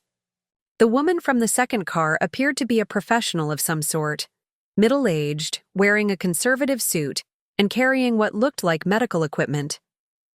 Margaret's stomach clenched. She'd been dreading this moment ever since Detective Kowalski's investigation had begun 3 days earlier. The weekend had passed in a strange suspension of normalcy, with Sarah tiptoeing around her like she was made of glass, Tommy visiting more frequently than usual, and Elena checking in with the persistence of a worried mother hen. "Mom?" Lisa called from the front door. "I'm here, and I've brought Dr. Patricia Reeves with me. She's a geriatric psychiatrist who specializes in capacity assessments." Margaret closed her eyes briefly. A capacity assessment. The words she'd been dreading since her diagnosis.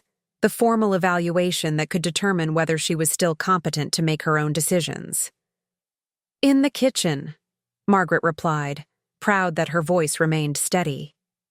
Lisa entered first, her professional demeanor intact, but her eyes showing the strain of the past few days. Behind her came Dr. Reeves, a woman in her 50s with kind eyes and the sort of calm presence that probably served her well in difficult family situations. "Mrs. Chen," Dr. Reeves said warmly, "thank you for agreeing to this assessment. I know it's not easy, but it will help everyone understand your current capabilities and care needs." Sarah appeared in the doorway behind them, her face pale but composed. "Detective Kowalski should be here soon," she said quietly. "And Elena said she'd come over after 10.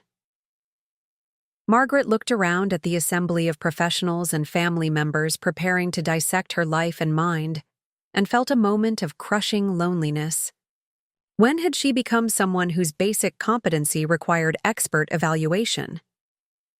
"Before we begin," Lisa said, settling her briefcase on the kitchen table, "I need to share some information I've gathered."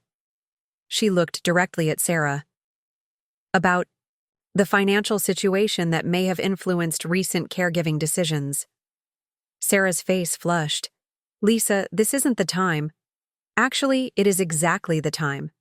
Lisa's attorney voice was crisp and professional. "Dr. Reeves needs to understand all the factors that might affect Mom's care environment."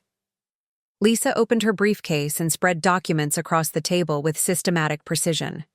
Margaret recognized some of them: bank statements, foreclosure notices, insurance policies, but others were new. "Sarah is facing foreclosure on her house," Lisa announced without preamble. She's behind on mortgage payments by 4 months and has maxed out her credit cards attempting to maintain her real estate business during the market downturn. Margaret watched her older daughter's face crumple with shame and exhaustion. Sarah didn't deny the accusations, just stared at the table as Lisa continued her methodical presentation. More concerning from a legal standpoint, Lisa continued, Mom's life insurance policy was increased to $500,000 6 months ago, with Sarah as the primary beneficiary. The premium increases have been paid from Mom's account, which Sarah manages. Dr. Reeves made notes on her tablet, her expression remaining professionally neutral. And you believe this created a conflict of interest in caregiving decisions? I believe it created pressure that may have influenced medical decision-making, yes. Detective Kowalski arrived as Lisa was explaining the insurance changes, his presence adding an official weight to the family meeting. Margaret watched him, take in the assembled documents, the obvious tension between her daughters, and her own careful composure in the center of it all. Dr. Reeves, Kowalski said after introductions were made, have you had a chance to review Mrs. Chen's medical records? I have. I've also spoken with Dr. Hoffman about his observations and concerns. Dr. Reeves turned to Margaret. Mrs. Chen, I'd like to spend some time talking with you about your current functioning and your preferences for your care. Would that be all right? For the next hour, Margaret found herself subjected to the most thorough mental evaluation of her life. Dr. Reeves asked her to perform cognitive tests, explain complex scenarios, and demonstrate her understanding of her medical condition and care needs. It was exhausting but also oddly validating. Finally, someone was assessing her actual capabilities rather than making assumptions based on her diagnosis. Your cognitive function shows significant variability, Dr. Reeves explained when she finished her assessment. During clear periods, your reasoning, memory, and judgment are remarkably intact. During confused periods, your capacity is significantly impaired. This fluctuation is consistent with early-stage dementia but doesn't indicate complete incapacity. Margaret felt a surge of relief. She wasn't crazy, she wasn't incompetent, and her concerns hadn't been entirely delusional. Elena arrived as Dr. Reeves was explaining her findings, bringing with her a manila envelope that Margaret knew contained the results of the independent medication analysis Detective Kowalski had requested. The laboratory analysis confirms Mrs. Vasquez's original findings, Kowalski announced after reviewing Elena's documents. Mrs. Chen's prescription bottles contained vitamin supplements rather than prescribed medications. Sarah's shoulders sagged with defeat. I never denied that, she said quietly. But you didn't admit it either, Margaret replied, her voice gentle but firm. Sarah, I needed to know the truth. Dr. Reeves looked between mother and daughter with professional interest. Sarah, can you explain your reasoning for making medication substitutions without medical supervision? Sarah was quiet for so long that Margaret wondered if she would answer at all. When she finally spoke, her voice was raw with exhaustion and guilt. The medications were making her worse. Not better, worse. She was agitated, confused, having episodes that scared both of us. I researched the side effects, the interactions, the long-term impacts on elderly patients with dementia. Sarah looked directly at Margaret. I genuinely believed I was protecting you from pharmaceutical harm. But you didn't discuss it with me, Margaret said, because you were too confused to have that conversation most of the time. And when you were clear, you were so attached to following doctor's orders exactly that you wouldn't consider alternatives. Dr. Reeves nodded thoughtfully. This is actually more common than people realize. Family caregivers sometimes make medication decisions based on observed effects rather than prescribed intentions. It's not malicious, but it's dangerous without medical supervision.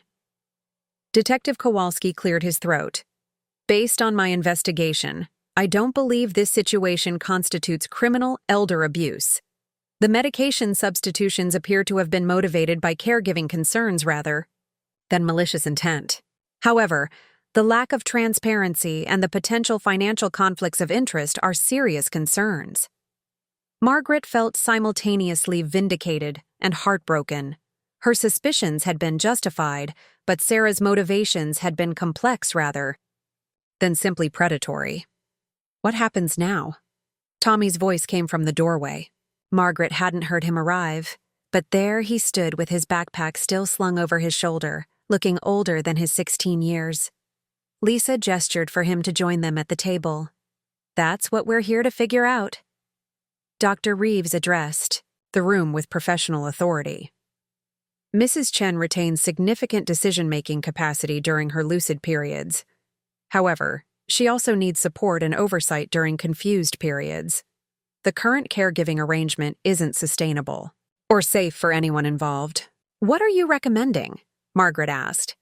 "Shared caregiving responsibility with professional oversight. Lisa, you'll need to be more involved in day-to-day decisions. Sarah, you'll need to accept help and supervision rather than managing everything alone. And Mrs. Chen, you'll need to accept that some decisions may need to be made for you during periods when you lack capacity." Margaret felt her independence slipping away, but she also recognized the wisdom in the recommendation. "What about my medications?" "All medication decisions will be made transparently, with input from you, your daughters, and Dr. Hoffman. No more unilateral changes, regardless of who makes them." Sarah looked up from the table for the first time in an hour. "I'll accept any oversight you think is necessary. I couldn't watch those medications destroy her personality." Margaret reached across the table and took her daughter's. "And I understand why you did it, Sarah. I don't agree with how you did it, but I understand." Elena, who had been quietly observing the family dynamics, finally spoke. "Margaret, what do you want? All these professionals have ideas, but what feels right to you?" Margaret looked around the table at the people who had gathered to determine her future: her daughters, her grandson, her oldest friend, a detective, and a psychiatrist. It was surreal and overwhelming, but it was also loving in its way. "I want to stay in my own home as long as possible," Margaret said clearly. "I want to be involved in decisions about my care, even if I can't make all of them alone. I want my family to work together instead of against each other." She paused, looking directly at Sarah. "And I want honesty, even when the truth is difficult." Dr. Reeves made notes on her tablet. "Those are reasonable goals. We can structure a care plan that preserves your autonomy while ensuring your safety." Lisa pulled out more documents from her briefcase. "I've also made some financial arrangements. Sarah, I'm prepared to help with your mortgage situation so that financial pressure doesn't influence caregiving decisions." Sarah's eyes filled with tears. "Lisa, you don't have to." "Yes, I do. I should have been more involved all along. Mom's care shouldn't be your burden alone." Detective Kowalski stood to leave, his investigation apparently concluded. "Mrs. Chen, I'm satisfied that you're receiving appropriate protection now. If you have any further concerns, don't hesitate to contact me." As the official visitors departed, Margaret found herself alone in her kitchen with her daughters and grandson. The space felt different now, less charged with suspicion and secrecy, but heavier with the weight of acknowledged truths. "So, what now?" Tommy asked, echoing everyone's thoughts. "Now we learn how to be a family again," Margaret said. "With help, with honesty, and with the understanding that this disease is going to change all of us." Sarah wiped her eyes with the back of her hand. "Mom, I'm so sorry. For the deception, for the secrecy, for making you feel like you couldn't trust me." "I'm sorry too," Margaret replied. "For calling the police without talking to you first, for not trusting that your love for me was real, even when your methods were wrong." Lisa looked between her mother and sister with the expression of someone seeing familiar people in a new light. "We're going to need to learn how to communicate better. All of us." Margaret nodded, feeling exhausted, but oddly hopeful. The truth had been painful, but it had also been liberating. Her family was damaged but not destroyed, and for the first time in weeks, she felt like she could trust the people around her to help her navigate whatever came next. The consequences of their dangerous game would ripple through their relationships for months to come, but they would face those consequences together, with honesty and support, and the kind of love that survives even the deepest betrayals. Part 10. Moving Forward. The Oregon morning fog had lifted by the time Margaret settled at her kitchen table with her weekly pill organizer, though traces of mist still clung to the Douglas firs outside her window. 3 months had passed since the confrontation that changed everything, and her morning routine had evolved into something both familiar and entirely new. Elena arrived at 8:30, as she had every Monday, Wednesday, and Friday since the family meeting that restructured Margaret's care. She entered through the back door with the easy familiarity of decades-old friendship, carrying 2 cups of coffee and the morning paper. "How are we feeling today?" Elena asked, settling into the chair across from Margaret. The same chair Sarah had occupied during those tense weeks of deception and fear. "Clear," Margaret replied and meant it. This was one of her good mornings, when her thoughts moved with their old precision, and the fog of confusion seemed as distant as the weather outside. "Ready to tackle the pharmaceutical puzzle?" Elena smiled at the familiar phrase. Together, they opened Margaret's pill organizer, a new model with 7 compartments for each day, larger slots to accommodate her arthritic fingers, and a timer that could be set to remind her of doses. Tommy had researched and ordered it online, part of his increasing involvement in his grandmother's care.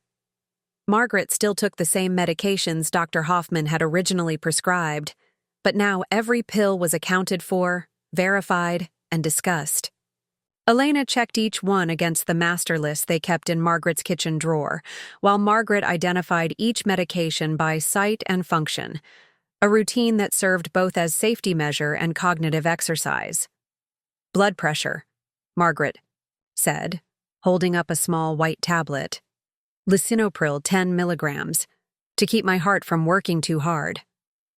"Check," Elena confirmed, making a note on their weekly chart.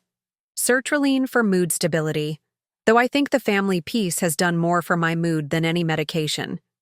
Elena chuckled. "Peace is good medicine. What's next?"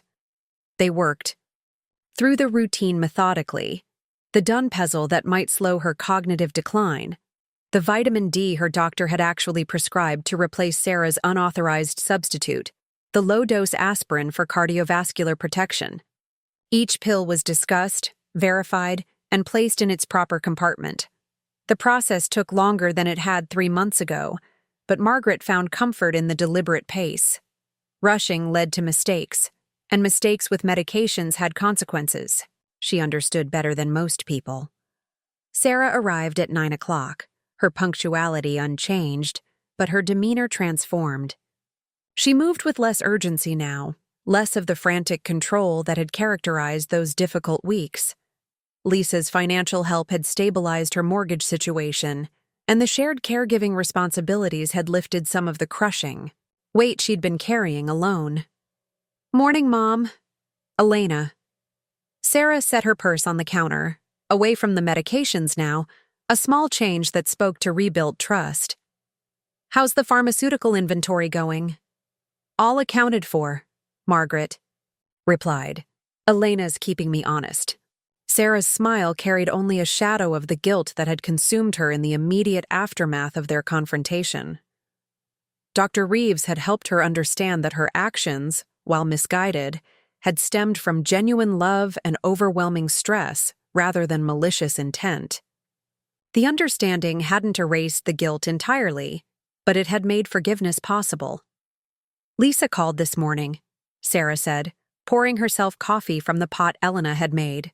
"She'll be here Friday for the weekend, and she wants to sit in on your appointment with Dr. Hoffman." "Good," Margaret said, and meant it.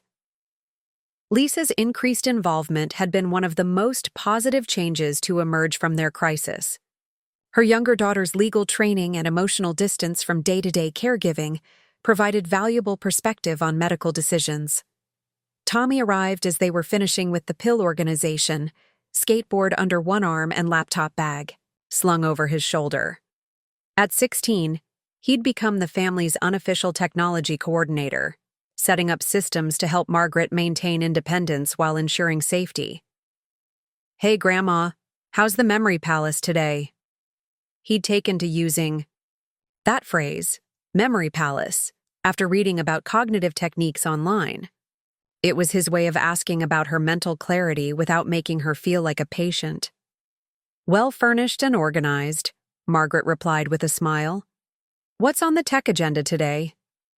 Tommy pulled out his laptop and opened a program he'd installed on Margaret's tablet. "I've been working on the medication reminder system.